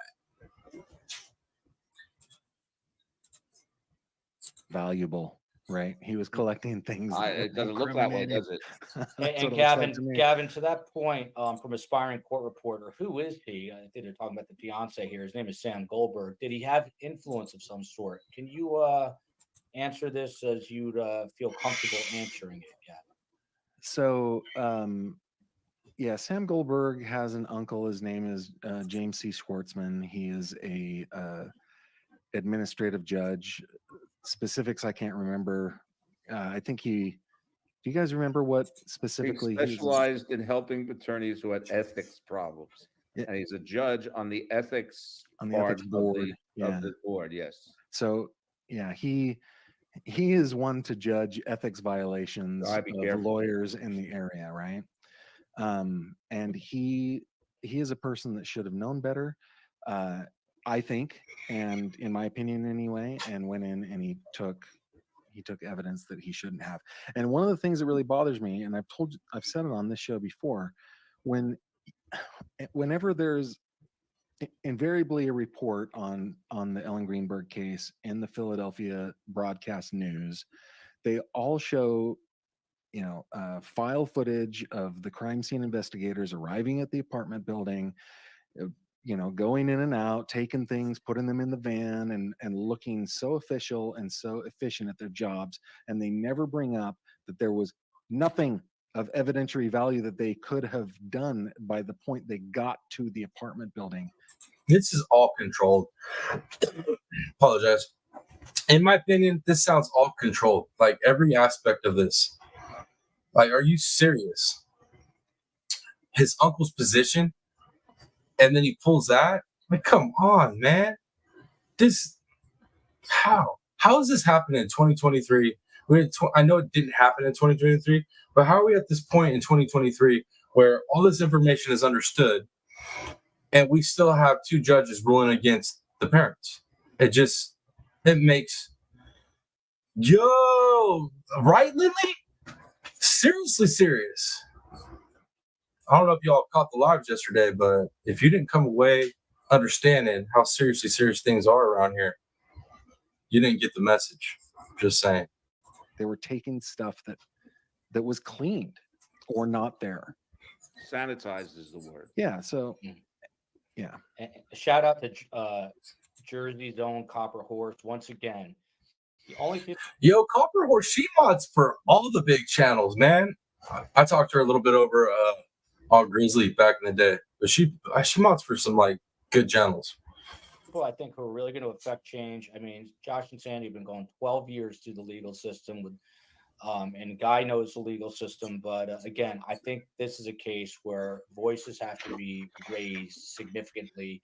They're the contact numbers for the governor, Josh Shapiro, and District Attorney Larry Krasner. We're going to keep scrolling it along the bottom of the screen. Guy DeAndrea, this is a $64,000 question, which I think I'm trying to get to. What can we, the public, do? Let me answer it my way, and then I'm going to let Guy answer it. But again, we have to raise our Joel. Can we get a script or the basics for our phone calls and emails?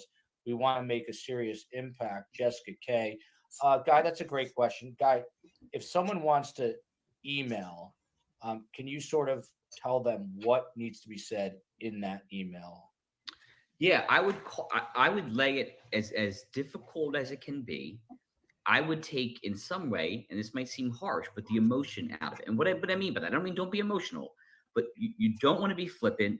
Don't call anyone names. Do not poke fun at anyone. Don't curse. I know this might seem simple. All right, it's telling you guys how to professionally help. Probably don't take my advice on spamming in the the TikToks or the Instagrams or the Twitters or anything like that. Probably don't do that. Probably be professional. That's probably the best way to go about it. But you should see some of these letters. You want to seem like a concerned citizen who's a productive member of our society. So be professional. Write a professional, concerned letter or email or hashtag or on someone's Twitter about how concerned you are as a citizen of this country or otherwise about the lack of true scrutiny on this case and how people for far too long have been able to get away with, for lack of a cover-up, or just an absolute disgrace. He wanted to say get away with murder. I'm just going to say it. Sorry, YouTube. It is what it is. We're already like an hour and 37 minutes into this, so he can kiss my butt. But he wanted to say it. Like, that's what it is. People are getting away with unaliving people. Just say it, brother. Investigation. I don't even want to call it investigation because it wasn't one. But you want to be professional in your letter, and you want to make your point clear, but make sure it's well written. I know that sounds silly, but use proper grammar, use proper punctuation. All that sounds stupid, but yeah, guys. So don't be writing no emails with no slang and stuff. You know what I mean? Don't be telling them stop capping and use all the young kid terms. All right, don't be doing that, guys. Telling you, when people read these letters, if all of a sudden you have some like weird capitalized letters here and there or words and it's yelling and screaming, they're going to go right into the trash can. People just aren't going to care. Be respectful, be professional, but you can be stern in that regard. Preach, Lindley. Best mods in the game. Best mods in the game. Best community, best mods all around. It's the place to be. I don't know why more people ain't here. What's going on? But lay your case out in a professional way. And that's great advice. That's good advice. Yeah. So I want to bring up, there's a comment here from the Greenberg's attorney. I read a little bit of it, and let me take this off of here. Joe Pedraza, who's a Greenberg family attorney, the majority opinion is a roadmap on how to commit murder and to not be held accountable. That's the most astounding aspect of the opinion. You have, as I read it, 3 judges saying this young woman was murdered. The investigation is grossly flawed and embarrassing. There's a murderer or murderers out there, but our hands are tied and nobody can do anything except the government officials and you're therefore subject to their whims. To you, Gavin, nodding your head in agreement. I mean, from your standpoint, you're not the Greenbergs, obviously, but how frustrating has it been? You really this has been sort of a project or a labor of love for you. What's it been like to just keep hitting one brick wall after another for you? Well, That's a very true statement too, Tennessee, because we got to think about it. Think about it like this. Say they overrule it. Say that by some miracle there was like a reinvestigation of this. There's not going to be any damn evidence to convict anybody. We got circumstantial evidence with, the fiance being there in the facility, in the gym, whatever. But it's like outside of that, dude, we don't have anything now. So it's horrible. So like the best thing that can happen with all this is it gets overturned so that their child doesn't have this self-unaliving, label on her, right? That, and then possibly things be changed farther up the chain, you know what I mean? In the legal realm. That's the best we're going to get from here. So that is a very true statement, Tennessee. I'm not a victim in any of this. Ellen is the victim in this, and Josh and Sandy have been victimized by the system. It's extremely frustrating, but each time I feel that frustration, I say to myself, I can't multiply by infinity. That's what Josh and Sandy are feeling right now, right? And the thing that keeps coming back to me is I know why lawyers behave the way they do. Like the lawyers for the city of Philadelphia made their argument because their clients want them to make that argument and they want to win, right? So they make that argument, and that's the beauty of the legal system that we have. But there's an incentive out there by somebody somewhere, in my opinion, that is trying to cover this up. They're trying to cover something up. And I'm always trying to look for those incentives to behave the way that people do, right? There's somebody out there or multiple people out there that are trying really hard to keep the status quo on this one. And I agree with that. I don't know how you couldn't agree with what he just said. There has to be. There has to be. I think I've even said this to Josh and Sandy before. I think they're just trying to outlive Josh and Sandy. Just try to keep it going as long as they possibly can. Either outlive them or outspend them. That's exactly what it is. They're trying to outspend them and outlive them. Like they're hoping that eventually their wealth runs out and donations run out, or their life runs out, and then they don't have to deal with anything. And that's literally what it seems like they're doing. They're just trying to outlast these parents.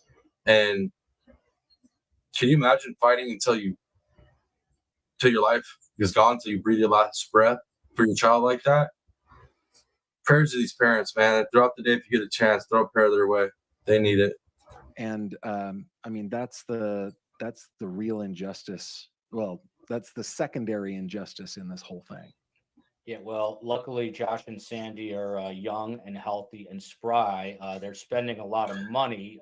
That's God, I like Joel. He's such a good dude. I like Joel, man.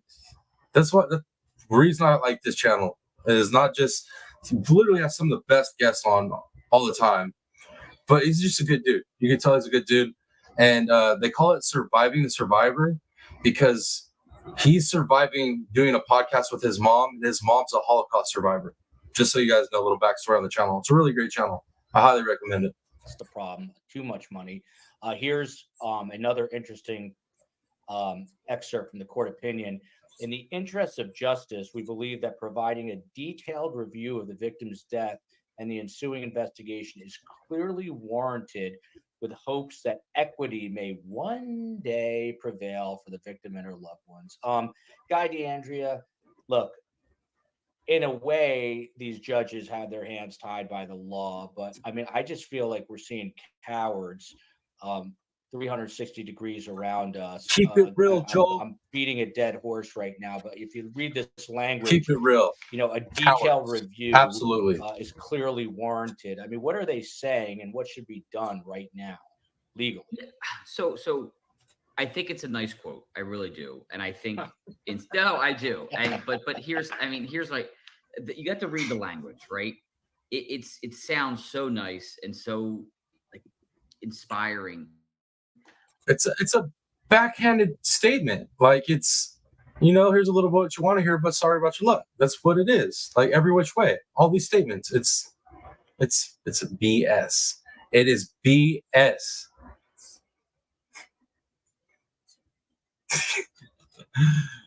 Colonel Man always got some good statements. This is the court saying, hopefully someday somebody can provide through equity, right, justice to this family.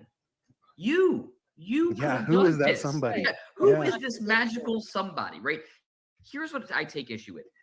We have one of the judges, right, obviously disagree with the majority. 3-judge panel. One says, no, here's my rationale.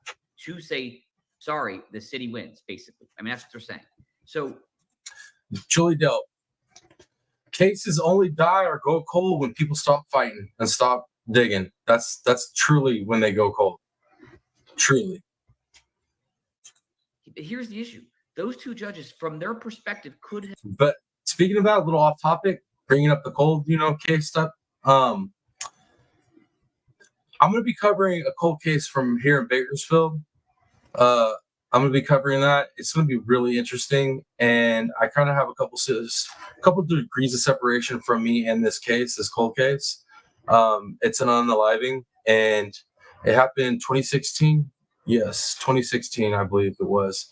But we're going to be covering that pretty quick here, pretty quick. You guys are gonna like this case. It's sad, but you're gonna like it, and it's supposedly a cold case, but it's super active right now. But four-wheel drive. Have provided that equity. Now, listen, the city at that point has 2 choices. They can amend, or I mean, there's other choices, but they can amend or change their death certificate, or they can appeal to the Pennsylvania Supreme Court, right? I have a sneaking suspicion they would. Is that today? Did that happen today? See you later.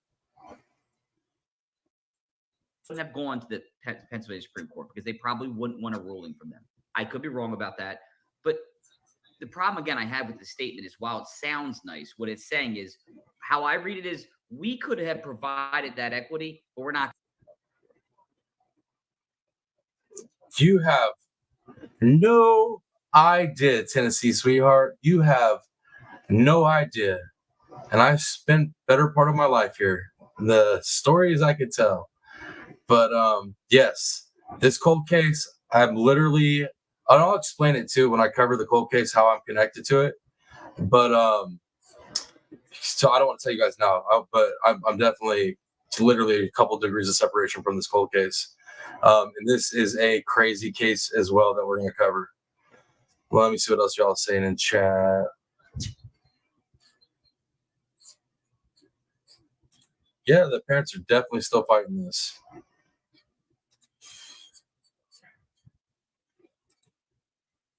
Yeah, I mean, we're all pretty sure, Pat Gaines, that it was the fiance, but I mean, you got to think if it wasn't the fiance, somebody unalived this lady. So somebody is definitely out there that needs to be locked up or put under. You know what I mean? Yo, that's a wild place too. Let me tell you. Miss Shanny's from a wild town too. Fresno, they have to put speed bumps in the residential areas because there's so many drive-bys in Fresno.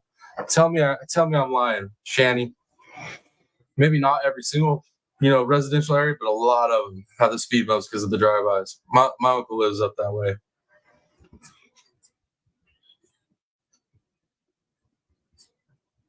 All right, let's keep going, guys. Do it because we don't want to get overturned by the Supreme Court. Mm. And so many judges, I'm telling you right now, the judges who have the Commonwealth Court, a lot of these judges have aspirations for other offices. And I'm not saying that was the intent here. I'm just saying a lot do.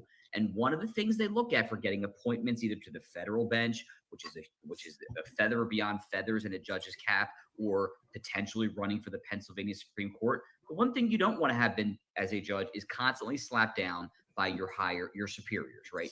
This Pennsylvania Supreme Court, maybe a federal judge if that applies. So judges are very careful. It's very easy. Told you guys. Told you. No joke. Fresno, where Shanny's from, literally so much like gang activity and drive-bys, they literally put speed bumps in the residential areas because of it. Yeah. And my uncle lives up there, so and my aunt, I forget, and my aunt, pretty much my mom's side of the family lives up that way. It's wild. It is definitely wild. My mom lives like in the best place up north in California, like one of the best places. She's lucky. She only got to deal with that. She just got to deal with, fires and, floods and roads washing out and whatnot, little stuff.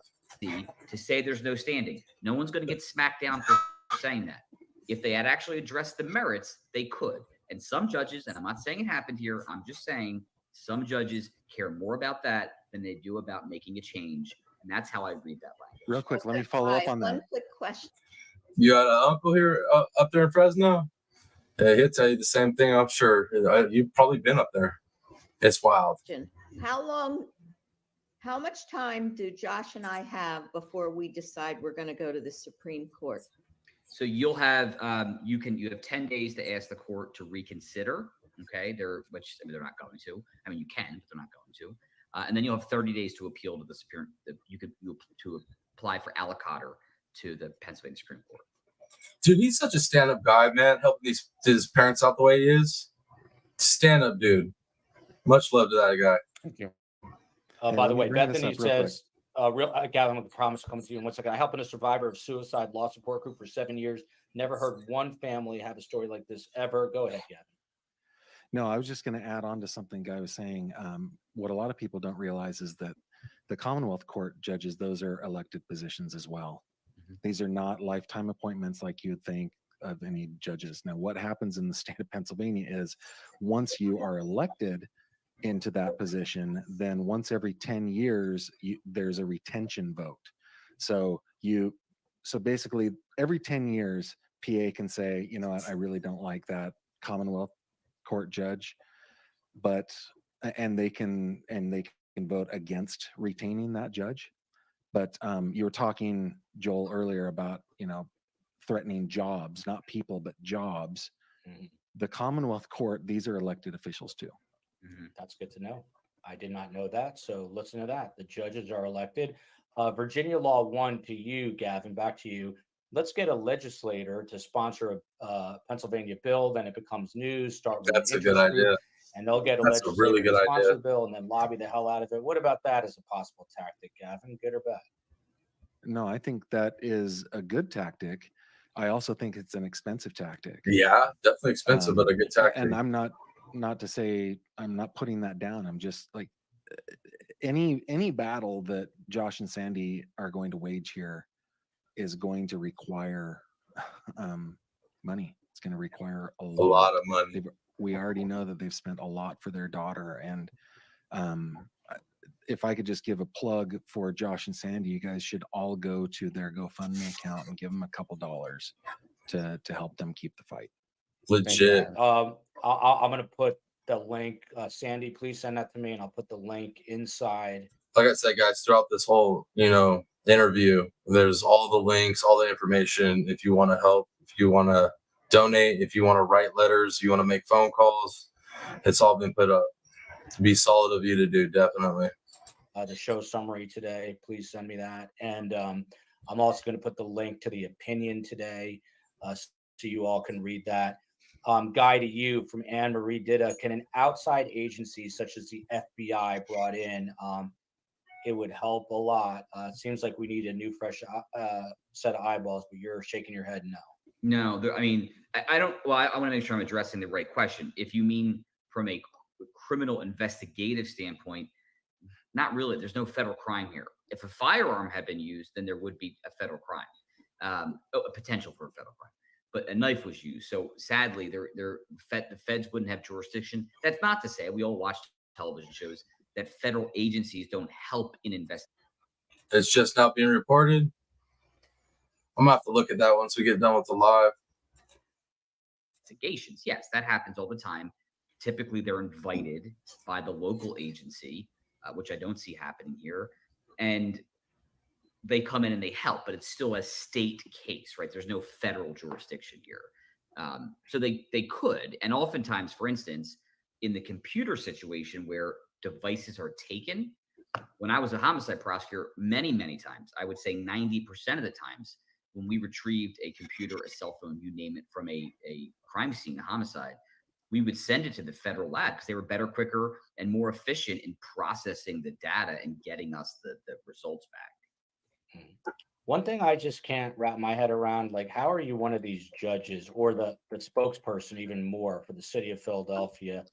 And you write these statements and say, oh, I wish, our hearts go out to them. We wish them well and they should re-examine this. But then you get in your car, they go home to their own kids. They don't really, no one stops to really think about what's going on here. And it's kind of enraging me, but luckily I'm tired. So I'm remaining somewhat calm. And I'm telling you, man, Joel's awesome. He's a good dude.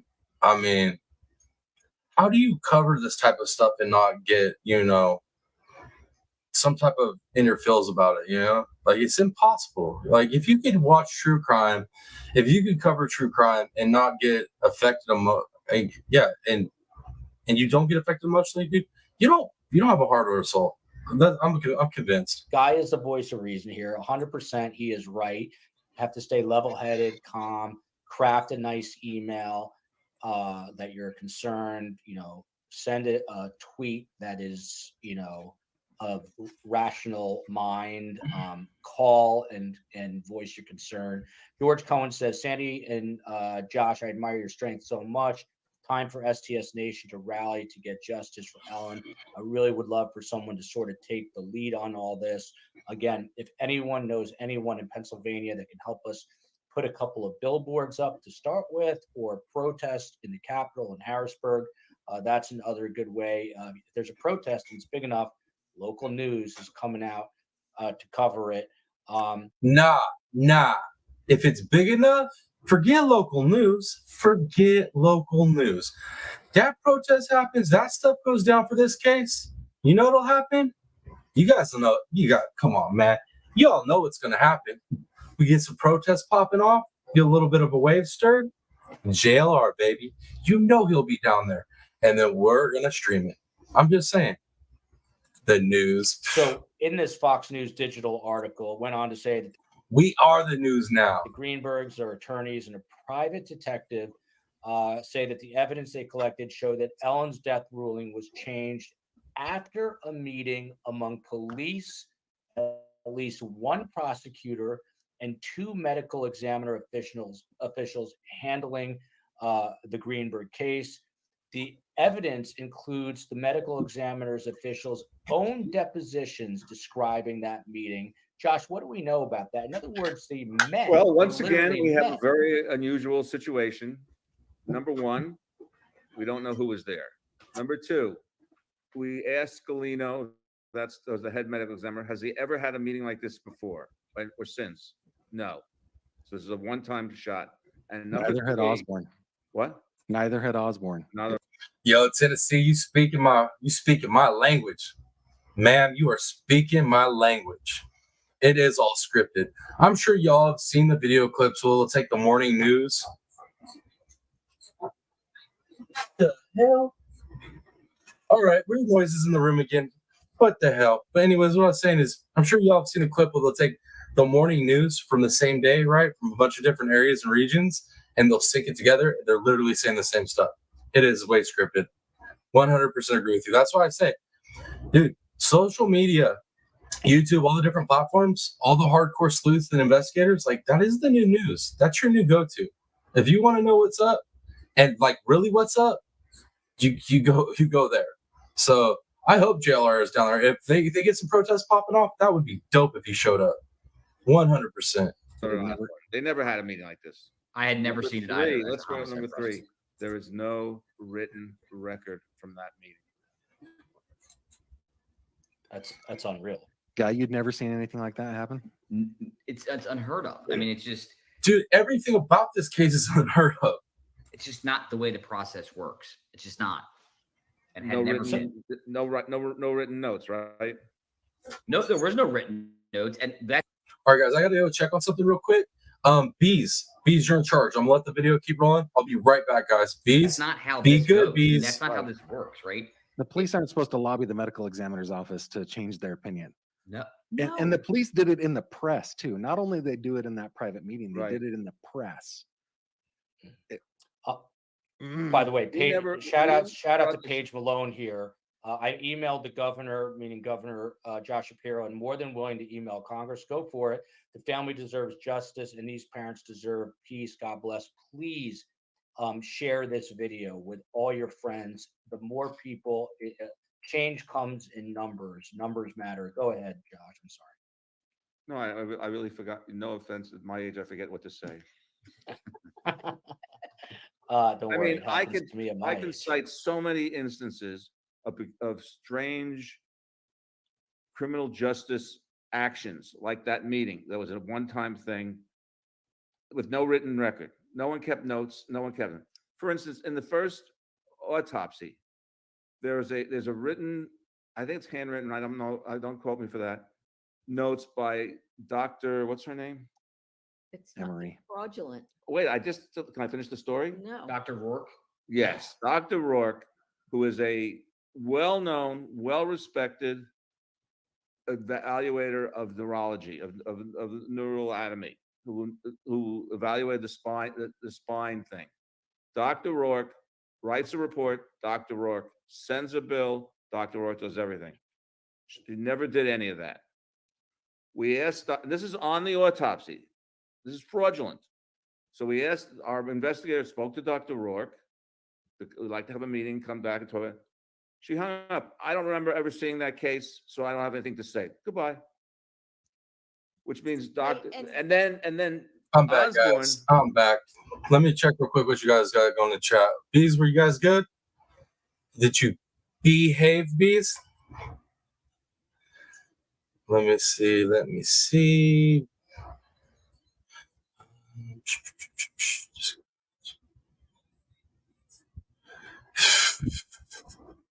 I'm telling you, Tennessee.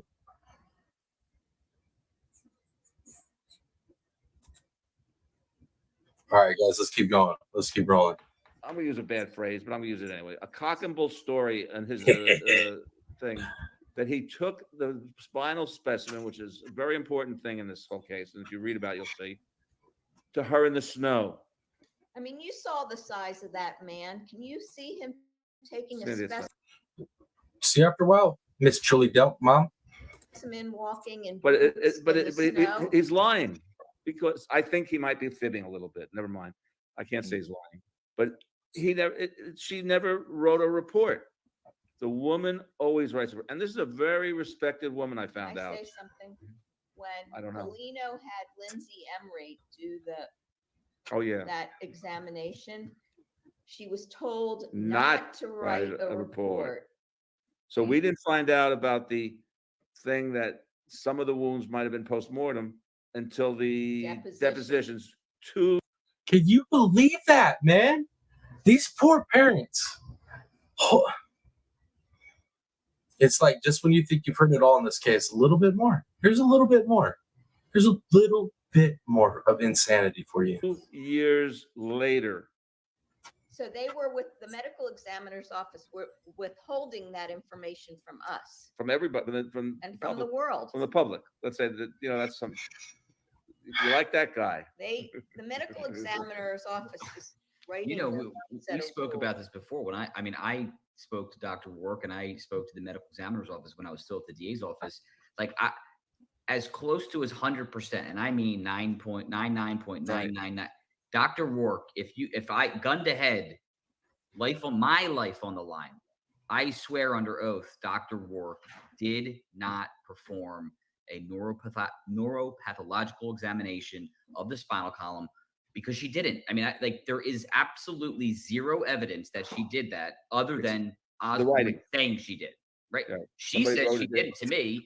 So, what do you guys think? Do you think this is like just extreme negligence and piss poor police work and investigation and examiner work? Like it's just bad work, or is this corruption?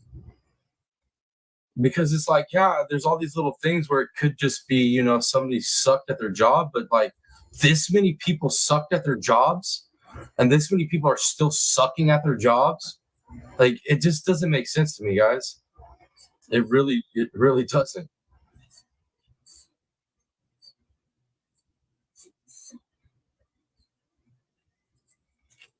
Basically, total corruption, right? So I feel better because that's what I felt since the beginning of finding this case and learning about it and starting to cover it, my very first stuff. I immediately was like, yo, this ain't right. This is corruption. But then I always feel weird going to that route when I'm covering a case or something. But seeing all you guys agree with this and everything, like it's gotta be. It's gotta There's be. no bills. There's no report. There's no. Actually, that's pretty. I guess you guys could be right though. I guess it could be both, right? A little bit of both, possibly. I guess that is a possibility. Sign-in for her going to the lab that day. Right. There's no image capturing from the cameras. She wasn't there. It's ridiculous. But why is it in the report? See, Shani, what you just said right there, I think that's more where I'm at.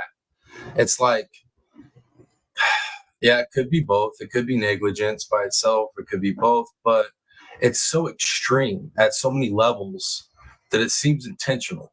I mean, from the jump, you know what I mean?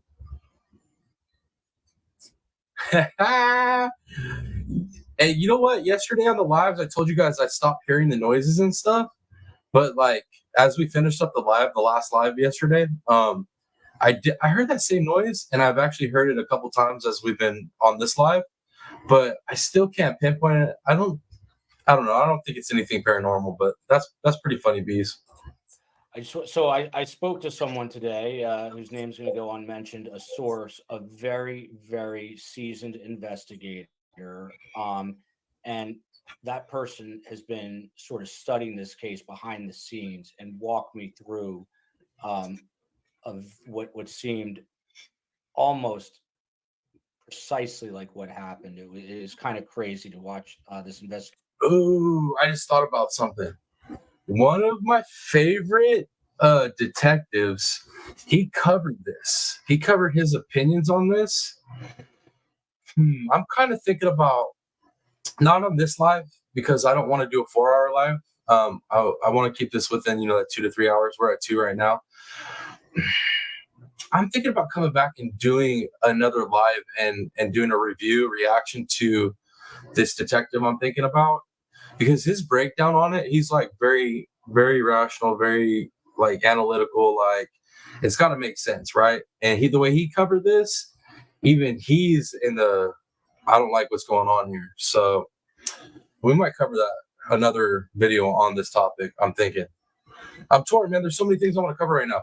I wanted to cover updates on the YNW Melly case. I wanted to cover that today. I still want to do Ruby Frankie. I want to cover that. There's so much, man. I'm just one guy. Not enough time in the day. I'm not gonna lie. Sometimes, like, I get jealous of the people that get to do this full time. Like, this is all they do.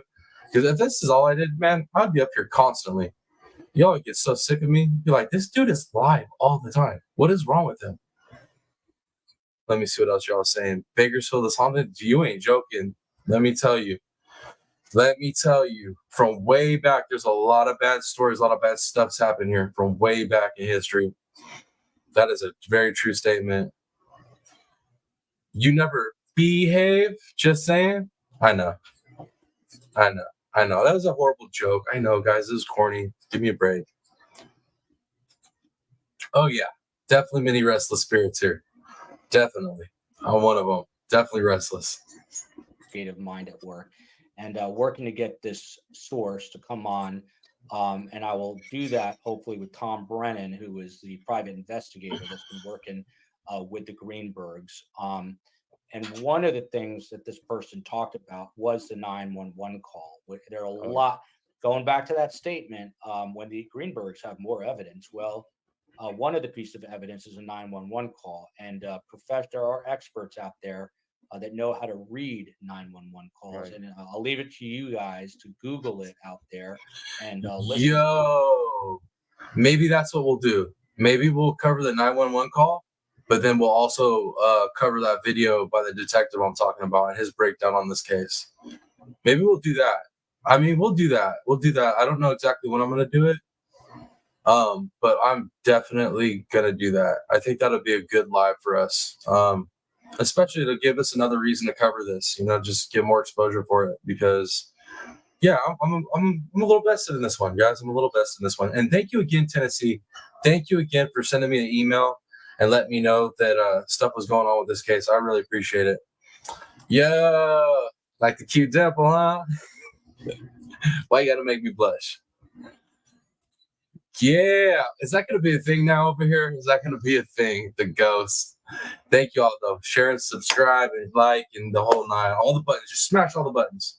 Unless you're already subscribed, don't smash that button again. All right, don't be going nowhere. All right, let's keep going. To it, but something Did you doesn't have smell somebody else? right.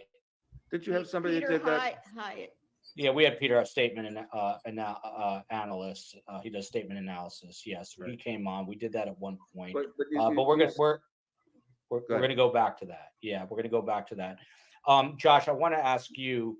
You mentioned this earlier, but you have separately filed a civil lawsuit accusing the police, prosecutors, and the medical examiner officials of individual and willful misconduct and Just the medical participating- examiners.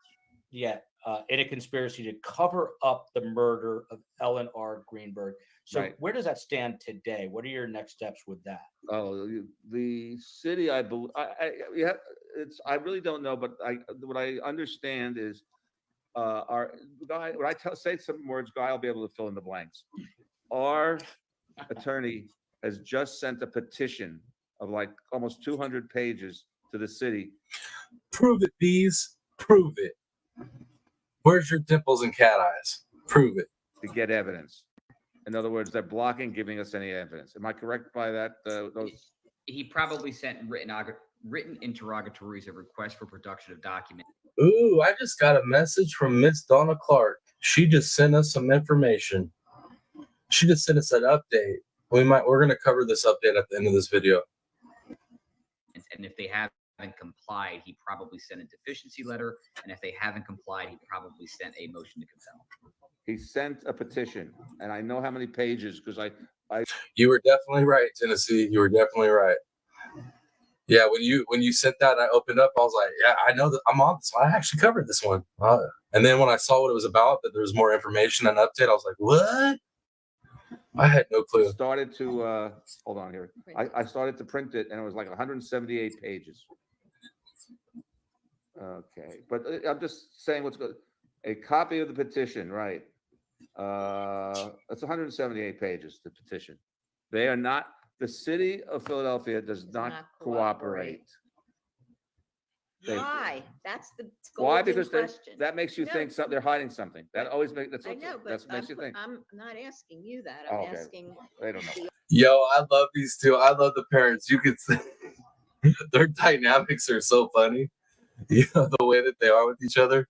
Oh, that's too funny. Audience, and I'm asking our experts. Yeah, Why are they not cooperating? There has to be some I mean, incentive for it's the way that they behave. According to Philadelphia, it's a suicide. So if it's a suicide, If- why do they have Melissa Ware's camera? Why can't they give me Ellen's things that belong to me? Why can't they release the building surveillance video? I mean, when they released the building surveillance video, they only gave like 2 know, hours, little windows. 4 hours. Yeah. Yeah, 4 hours. But he sent the petition. I think it was over 178 If they have pages. nothing to hide, then release it. I think they should be looked at. So Yeah, Joel, people- the people other ask- complaint, the Go other ahead, Gavin. complaint, Go ahead. what is happening is that the Greenbergs are suing Gulino and Osborne from the medical examiner's office. And Memory. Lindsay Emery. Emery. Yeah, Lindsay Emery. Some police officers, Tim Cooney, John McNamee. They included Ann Ponterio from the DA's office. And Wait, then She 10 got off. John and She Jane got Doe. high immunity. Yeah. The Ann how do I say her name? Ponterio. Yeah, you're saying it right. She has immunity as the High DA. immunity. So the case against her was dismissed, but they're basically alleging a cover up. But we also are conceal suing homicide. Jane and John Doe because we don't know what we're going to find when we're going to find the evidence. Yeah. But you like the I like high immunity. I want high immunity. Me too. We all do. At So 5 people o'clock have in been the asking me, afternoon. the judge yeah, did. Guy, to you, this case can be appealed to the Pennsylvania Supreme Court. Is that right? Yo, I'm trying to like watch this video and like I'm seeing you guys in chat over here. I can't help it, man. Y'all make my face hurt, dude. I'm laughing and smiling, having to hold back laughter. It's too That's what I much. think you were talking about with Josh. When does that? Did you say that needs to be done? How soon? And 30 days. 30 days. 30 days. Okay. And what's the process there if it is appealed to the Supreme Court? Well, by you the can- way, they do you have an petition. official GoFundMe page. Yeah, Right. you- Hold on a second, Oh, Josh sorry. and Sandy. You do have a GoFundMe page, right? Yes, Yeah, we do. I'll get you that link. Sandy's okay. Gavin's going to say, go ahead, Guy. Yeah, so it's not as simple in Pennsylvania. It's not as if you can appeal to the Pennsylvania Supreme Court and it's a matter of right. In other words, you apply for what's called aliquotter. You're essentially asking the court, take our case. And the reason is Pennsylvania Supreme Court, they work tirelessly. And I really mean that. Because I feel like you're challenging me. I feel like you're challenging my powers. Your cat eyes and your dimples and stuff. What? And you're cool and you got bees and you got honey. It's not right. I got blue eyes and dimples too, all right? I got cool eyes and dimples too. I mean, there are so many cases that go before them. They can't handle them. It's very similar to the United States Supreme Court in that those justices only take 100 cases a year. That's it, right? And there are thousands that go before them. It just can't happen, right? I have a So question. Right? Yeah. Is there a way for this lower court to block us appealing to the Supreme Court? No. Okay, thank you. No. Now, the Supreme Court could say, look, there's no novel issue here, or this is already a Right, decided right. issue of law. I hope they don't do that. And I hope they address the merits of the case. I really do. By the way, Donna says just donated, and here is the Greenberg's GoFundMe link. That would be a nice gesture to someone here. This is how I feel. I'm actually sweating to death in here right now. I'm so angry. I'm shaking. My mom's going to go, how can you complain in front of the Greenberg? It's hot in here. What can I tell you? I still got the dimples, the blue eyes, and the ringlets. What are you talking about, Pat Gaines? I still got my powers. I got all my powers. Where's your sidekick? She's coming back. She's had 4 months off. It's not enough. So a few more weeks and she's coming back on Wednesdays. Seriously, everybody, little, thank you very much. yeah, Thank just you. a little this person I was speaking to, I want to get on to describe what's going on. A couple of just points that this person made that really stood out to me. For those who, again, don't know the case that well, the fiance only notices a knife that's 4 inches deep into the chest cavity 4 minutes into a call. And before he mentions, This is why we got to cover this call later on another live. We're going to cover this detective's breakdown of this case for another perspective. And we're going to cover this call, guys, because the call is a significant part of this. It is a really significant part of this story. And once you guys hear the call, you're going to be like, what the hell? It's just going to add another layer of like, you disbelief. I'm telling you right now. Let me see what you guys are saying in chat. I'm already seeing laughy faces. What the hell are y'all saying? That's right. Powers. Come at me, bees. See who's got the higher power. You got ringlets, huh? You got ringlets, bees? I love you guys. You guys rock. Let's keep going. Ellen, he mentions a latch. And what's fascinating, this is what's fascinating to me about this, and this person will explain this hopefully. This investigator says that a killer is always thinking about the last thing, like that was frustrating them. And the theory is that the door was locked and the fiance couldn't get in. And he was so frustrated by that latch. So like he fixated on this latch situation, and I feel like he does that because I feel like that was what he did to like try to, cover his backside. You know what I mean? So it's like, you'll see what I'm saying when we do cover it. And let me see what Tennessee said. Yes, do the call. It's been a while. I will. Tennessee, I'm gonna do another live on this for sure. We're gonna do another live on this. And like I said, we're gonna cover the call. We're gonna cover that detective's breakdown because why not? Why not? I feel like it'll give better context to everything. It'll just fill out the story a little bit more. You don't have the beard. So see what I'm saying? I got the power. And you know what? Check it out. I'm going to bring this up right now. I got 22 of you in the room, and I know some of you all were here yesterday. But you ladies didn't even tell. I trimmed it up. I lined it up. It was looking good and everything. You guys didn't even notice. I'm upset. I'd notice if y'all did your hair or changed your icon, your little picture, your avatar. I'd notice. You know what I mean? Y'all didn't say nothing. How dare you? I'm hurt. All right? I'm hurt a little bit. That was on his mind. And when the 911 call is made, the first mention Oh, is because you got ringlets? But I still got the beard. I don't suggest you grow it, though, okay? Let me get this win, okay? Let me have this win, Bees. Let me have the win. not of Ellen, but is of that latch. And these are the types of things that really seasoned investigators and people who analyze 911 calls, this is what they see that we don't. And when he told me that, I started to get goosebumps. So this all circles right back to the beginning. The city of Philadelphia and these other people saying, come back to us when you have more evidence. I think the evidence is here. It just needs to get done. Gavin Fish is a gentleman and a scholar, as my mother would say. He is He's You more called than me an honorary mensch, by the way, last time. Really? Oh, there you go. That's huge. That's huge for Carmela to. Hey, you notice? I did. I trimmed it up a little bit right here. I trimmed it up down here, lined it up. It was looking good yesterday. I came back looking solid for the haters. And you all didn't even say it looks good, TPP. To bow down like that, that's a big move. So, Gavin, your final I've thoughts. been basking in the glow of that for months. I can tell. You can't shut me up, so I have one more thing. Oh, go ahead. Supposedly, he was outside that door for 45 minutes. He didn't run and knock it down because he was afraid something had happened to his fiance. He made calls. Yeah, that's another part that's like, I mean, come on, dude. This dude is full of crap. How are you gonna be worried about your door when your woman ain't answering the door, bro? You kicking that in straight up. So that's like another red flag for me. I did not What? know that. I did not know that. 45 calls. minutes. 45 minutes before he went in. It's nearly an hour. And we also think maybe the 911 call was done outside the apartment. I personally Gavin believe Fish, that. Yeah, Gavin Fish has been all over this.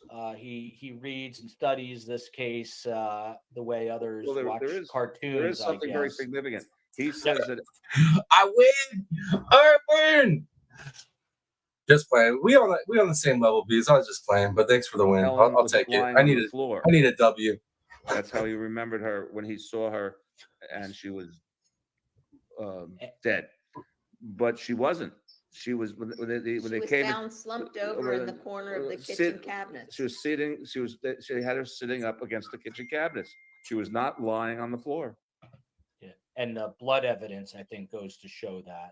Yeah, the horizontal. Yeah. Yes. Yeah, I know. I get a little red, a little pink. Sometimes it just means that I'm laughing, having a good time. My face get red if I'm smiling too much. And then sometimes I do push. Sometimes I do. 100% criminal meth. Like that dude. Come on, guys. He did it. There's no way you convince me otherwise. Gavin, your question to you and your final thoughts. Do you think the media has done enough in covering this case in the state of Pennsylvania? And then your final thoughts. I am grateful for the coverage that has been given to the case, but I don't think that there has been enough. No. When I did my report on what I think is a clear conflict of interest that Josh Shapiro had, and ultimately the AG's office agreed that there was at least the appearance of a conflict of interest, I reached out to every single media outlet in the Commonwealth. Every single one of them. It was about 145 different media outlets to tell them about what was going on. And not one of them reported on it. I just saw it, Darcy. That's what I was checking on, Darcy. I didn't know if it was the ghost or it was grandma. Grandma, Papa, and my cousin. They, I don't know. Honestly, I don't know where they went, but they took off. They left me. They said deuces. So I was just checking to see if it was them. Not one of them. So, yeah, I think the media can do more. I'm grateful for what they have done. I think that there are some people in the media that have, like yourself, Joel, like Nancy Grace, like Michael Ruiz, like The fellow with John Lucy. Yes. Pat Gaines, you're not joking. The other night was spooky. I'm not playing. Like I said, I've heard that noise now a couple times, and it's a new noise that it's new to this room. I've never heard it before, and I've been out here for a while. But it wasn't just the noise that was spooky. It was literally the feeling, like the presence. You know what I mean? Like somebody, that feeling of somebody just looking over your shoulder. It was wild. Yeah, Stephanie Farr. There have been Yes. some really, really good coverage by certain people who obviously care. But I think that in the Commonwealth and in the rest of the nation, this case should be covered more and more frequently. We covered it. We covered it. By the way, the shaming of Jay is on here. I did a show last night as a guest, which was a nice change. If you haven't checked out the shaming of Jay, please do. It's an interesting YouTube channel, and they interviewed the interviewer last night. That was fun. This is interesting here. Has Dateline done this story, or 2020, or any network crime show? And I'm going to answer that. The answer is no, and the reason is, believe it or not, there's no ending. So, Oh my Lord, I know. Sorry guys, sorry for sidetracking a little bit off topic, but Pat Gaines, Carson said the same thing. Carson said she saw a face on the window, and I'm like, the window in the kitchen? And she's like, no, the window on the side of you. And the window on the side of me is outside. Like that's outside. It's not kitchen window. It's outside. So that was kind of freaky. But I think she was just messing with me.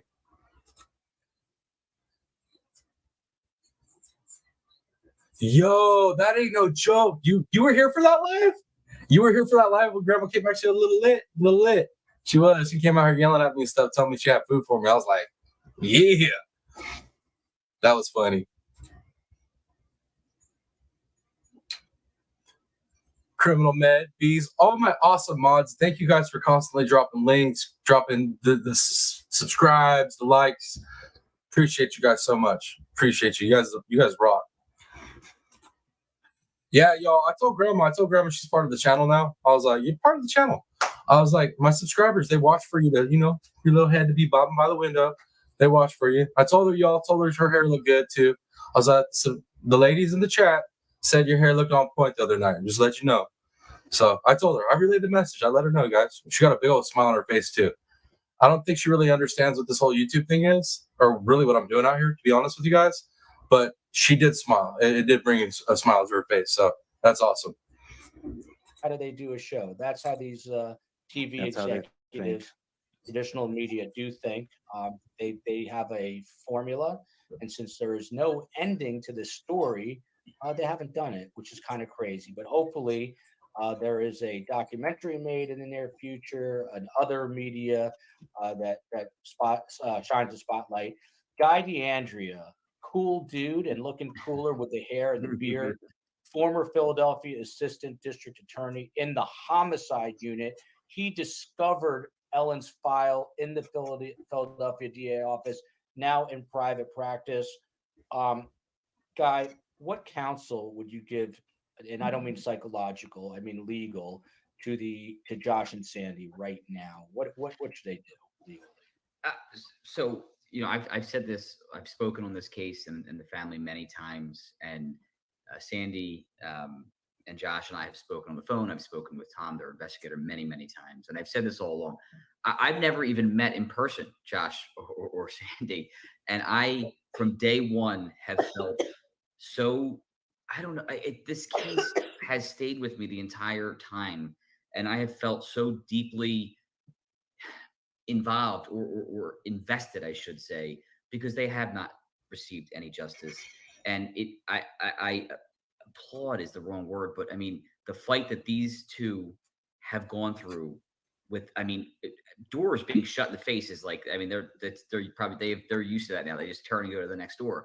But to keep that fight going, it's the only way we can get a change. But I know that the defeat after the defeat, or the setback after setback, can be so like, should we just give up? And I've never seen that from them. I'm sure that there's probably moments, but keep up the resolve. As I've always said, I'll do whatever I can to be a support, to be a help, Thank you. to be a voice. Thank you, everybody. What happened here is a tragedy is not the word. There is no adjective, right? Because even in tragedy, oftentimes people find solace, or they find some form of justice, whatever that looks like for them. That's never happened. Yo, I gotta Fair use stop. And I gotta reply to some of these comments, man. You guys kill my face, man. You're literally killing my face. My cheeks hurt from smiling so much and holding back laughter. Bees. You know how it be, bees. You know how it be. Hey, you're right, girl. Man, I'm getting a nice little cast of characters going, right? Nice little cast of characters for sure. All right, let's keep rolling, guys. Here ever. So, and it needs to. Guy, very well said.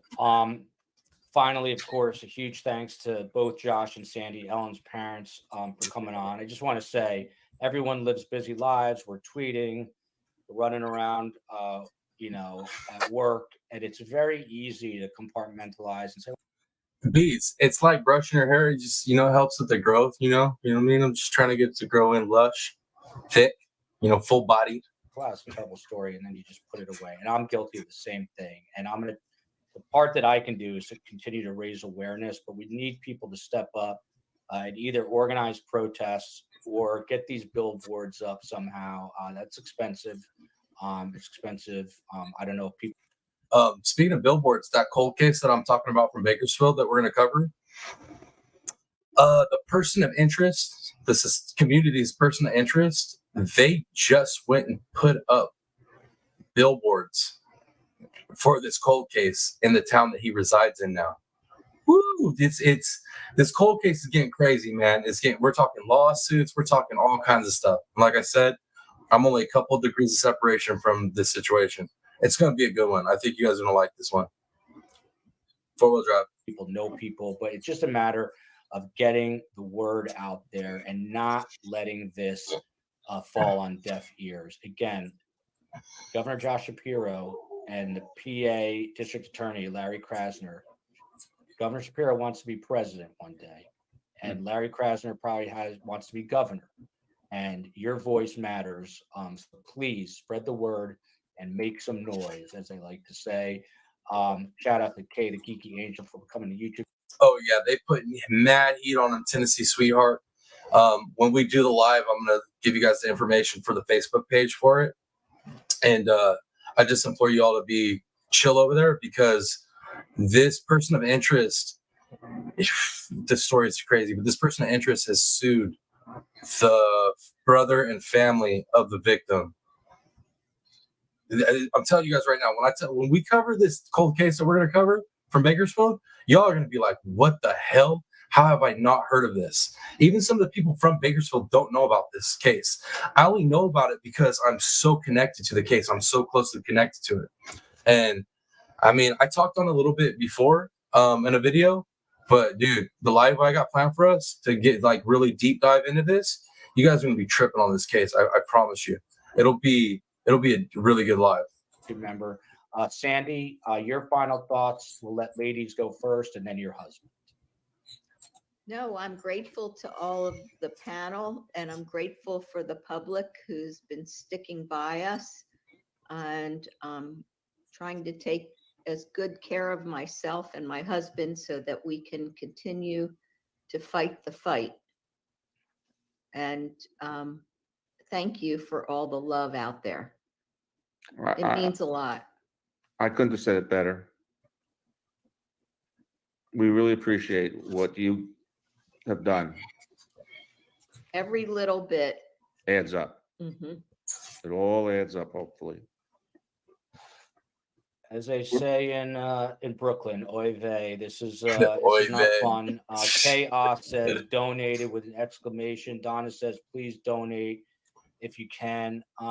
It's another reason I like Joel. He's got a big channel, and my boy, he engages with his people, and I appreciate that about his channel. He's a big time dude. Like he ain't no just regular YouTuber. And the fact that he goes and he does that, he engages with his people, I love it. It's like one of my favorite things about content creators. Content creators, especially people that live stream, it drives me absolutely insane when they don't engage with their chat. Like those are the people that are like paying memberships. They're supporting you. They're putting the time in to like listen to your nonsense. They're smashing the like. They're smashing, the share button. Like I digress, guys. It does. It drives me crazy though. So I love that about Joel, and he's a good dude. Thank you. I don't know. I'm sort of a low key guy, but certain things really upset me, and this is one of those things. And we have to stay out. Bro, you could hear it in his voice too. You could literally hear it in his voice. Like he ain't faking no funk in that. Like you could hear it in his voice. He upset, man, and rightfully so. At it. We're going to keep doing the shows. If anyone knows anybody in a position, someone actually earlier in the chat recommended someone like Jon Stewart, who's now a full-time activist.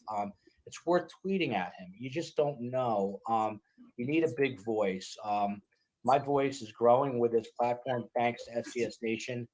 Unfortunately, I don't think it's big enough yet. We're going to get there one day, but takes either one huge voice or many smaller voices adding up, and that's what we are here at STS Nation. So thank you all. Tomorrow, Josh, Sandy, thank you. Thank you. 4 p.m. Eastern time tomorrow night with Scott and Phil, because Happy New Year to you, Sandy, and 4 p.m. Eastern tomorrow. Great, Scott, it's your True Crime Phil. We're going to round out the week. Then it's the Jewish New Year. Next week is Crime Con, going to be live from there at the tail end of the week. But huge thanks to Gavin, Guy, Josh, Sandy.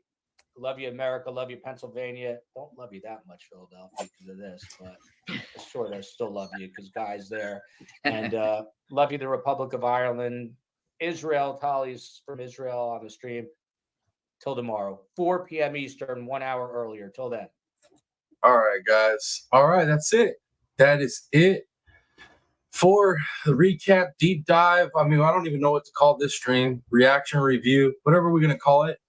But if you all are still here after 2.5 hours, you should be well informed on this case now.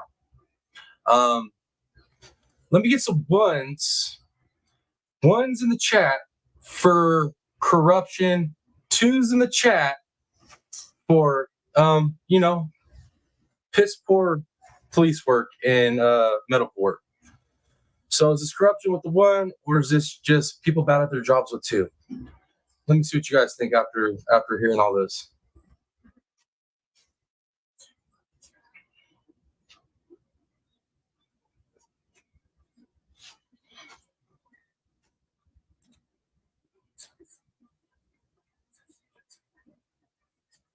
Let's see. See you later. Corruption. Criminal med is with the corruption. Is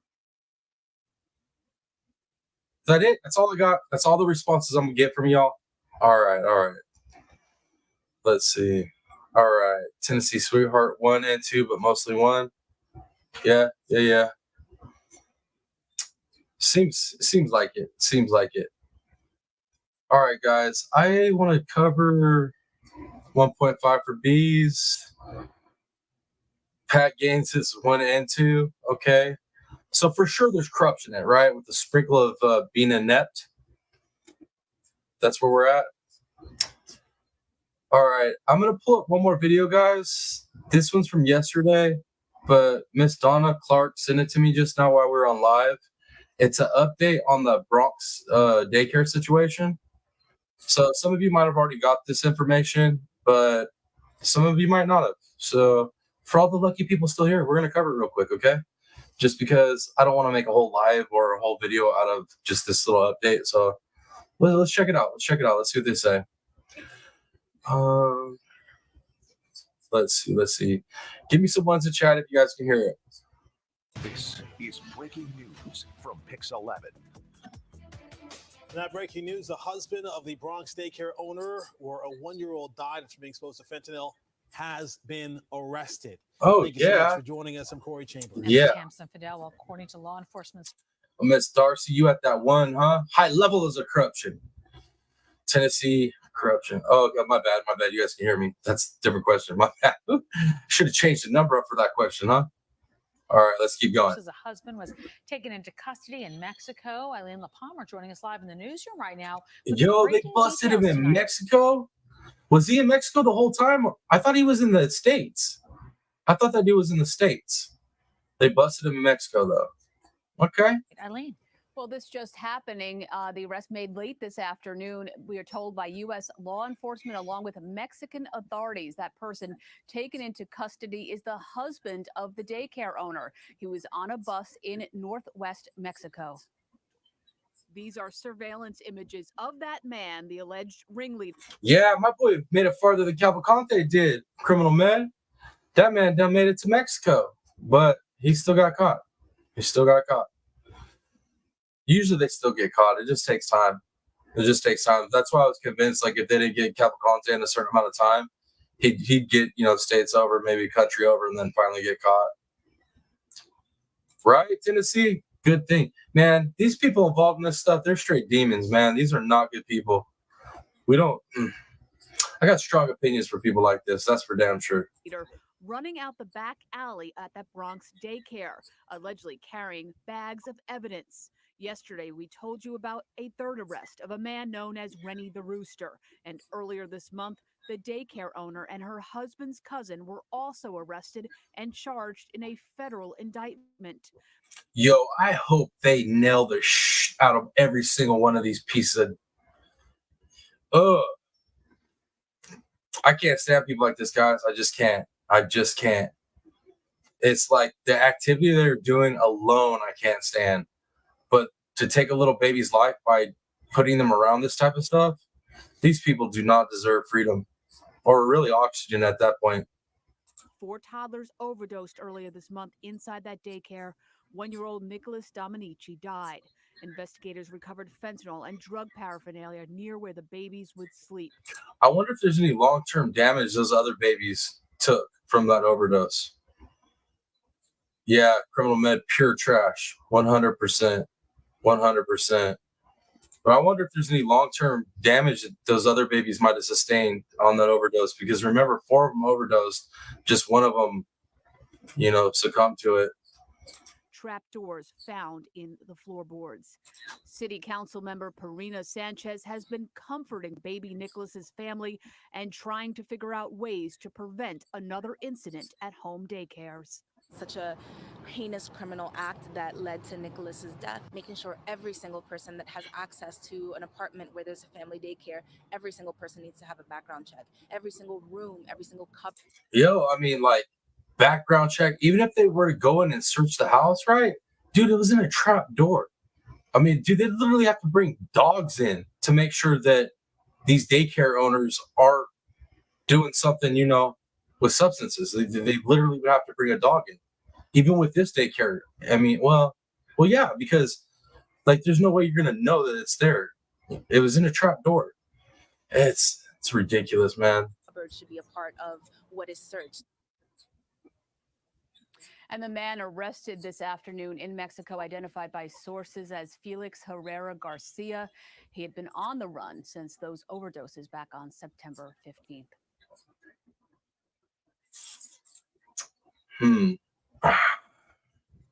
Absolutely no oxygen. Yep, it was on their nap blankets. I know, their little nap pads and blankets on the ground because, they put that right over the drugs. So, hey, I do. I'm going to keep following that case. Miss Donna ain't here right now. I'm about to send her a message, let her know thank you for giving us that update for sure. But we'll definitely cover that case. I want to know the punishment those people get. It better be harsh. It better be really harsh. Let's see what else y'all are saying. Why can't we see? Yo, I like it, criminal man. I like it. I like what you're putting down there. I like what you're putting down. All right, guys, that is all we got for this live. Man, I'm torn though. I don't know what I want to cover next. Like I said, how many of you guys have been following the YNW Melly trial? How many of you guys followed that? I'm just kind of I want to get an idea of how many people would actually show up for a live for that, because I'm either going to do a premiere or a live on the YNW Melly, but depending on how many people are interested in it will dictate if I do a live or a premiere, because I don't want to do a live if I'm not going to have a lot of y'all showing up for it. I don't want to sit up here and not have anybody to talk to. Whereas I could do a premiere and drop a premiere with, you know, all my stuff.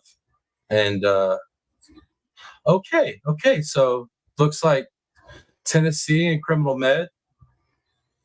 You guys have both been following it. Yeah, because there's things that have happened since the last trial. There's things that have happened since the last trial that I'd like to cover. And I'd love to, you know, obviously I covered the trial, right? So I have playlists on it and whatnot, but I'd love to get up here on a live and chop it up with you guys for sure, because I'm sure you guys have some strong opinions on it as well. But yeah, so maybe I'll do that then. I'll get that together and we'll cover that YNW Melly. We'll do a live on it, and yeah, we'll see how that goes. I think it'll be a good one. Y'all have good conversation for me every time. All right, cool. Then that's what we'll do. I'm seeing some positive remarks in there for me covering that, so we'll do that. Oh, check this out, Tennessee. Yes, she's still representing him. She was in the hearing. There was today we had a motions hearing today. And she was there. So that's why I want to cover it, is like we got some new information on it. Viking, you showing up a little late, but it's good to see you. Appreciate you. You definitely have to go back and watch this live, because if you're not familiar with this case, watch this live and I promise you'll be very familiar afterwards and a little mad. Fair warning. Yes. Thank you for bringing that up, Bees. I appreciate you. Yeah, guys, we're looking really good on the watch hours. We have took a lot of watch hours out, and we're getting really close to like, I think we're probably around like 1,100 that we still need, but that's a huge difference from where we were at. And then I also figured out too, I was like, man, I have this amount of views on the channel, but I only have this many watch hours, right? So I was sitting there thinking, like, how could that be? I thought like maybe it was YouTube's fault, like they weren't counting properly. But then I forgot, dude, I pumped out a lot of shorts. And some of my shorts are like 1-2K shorts. So I think that's why my watch hours are low, with my views being as high as they are. So I finally figured it out. I was sitting there trying to blame it on YouTube, but it's not. But I appreciate you all, everybody that's been, you know, cranking those watch hours out, been setting my videos up, letting them play on other devices. I appreciate it so much, man. So much. We're so close. And I'm telling you right now, our members' lives are going to be lit. Absolutely going to be awesome. So I'm so excited. And there's going to be some like changes, some improvements when that comes. Me and Rooster had a little powwow yesterday on the phone. We actually had a powwow right before I did my last live yesterday. And we got some really cool stuff coming. Dude, some really cool stuff coming. This channel it's about to look professional. That's all I'm saying. But what else? Let me see what else y'all saying in the chat. Miss Julie Doak, like just over 1,100 hours, I think, somewhere in there. It's only updating me every 48 hours. So as of right now, that's what it's saying. It might be less. So let's see. What else y'all saying? Yeah, that's my boy, man. That is my boy. Yo, me and him had like an awesome phone meeting yesterday right before the live. And I'm telling you right now, dude, the stuff we got planned for this channel is lit. It's going to be a good time, guys. A good time. Remember us when you make it big. Check it out. My plan is to never change how I do this channel. I never plan on not engaging my people. Like I'm not forgetting my people. That's not what type of person I am. That is not going to happen. Not going to happen, guys. But we're definitely going to take this channel all the way up. We ain't hanging out in these like low 1,000 numbers. We gonna go. We're gonna go all the way up.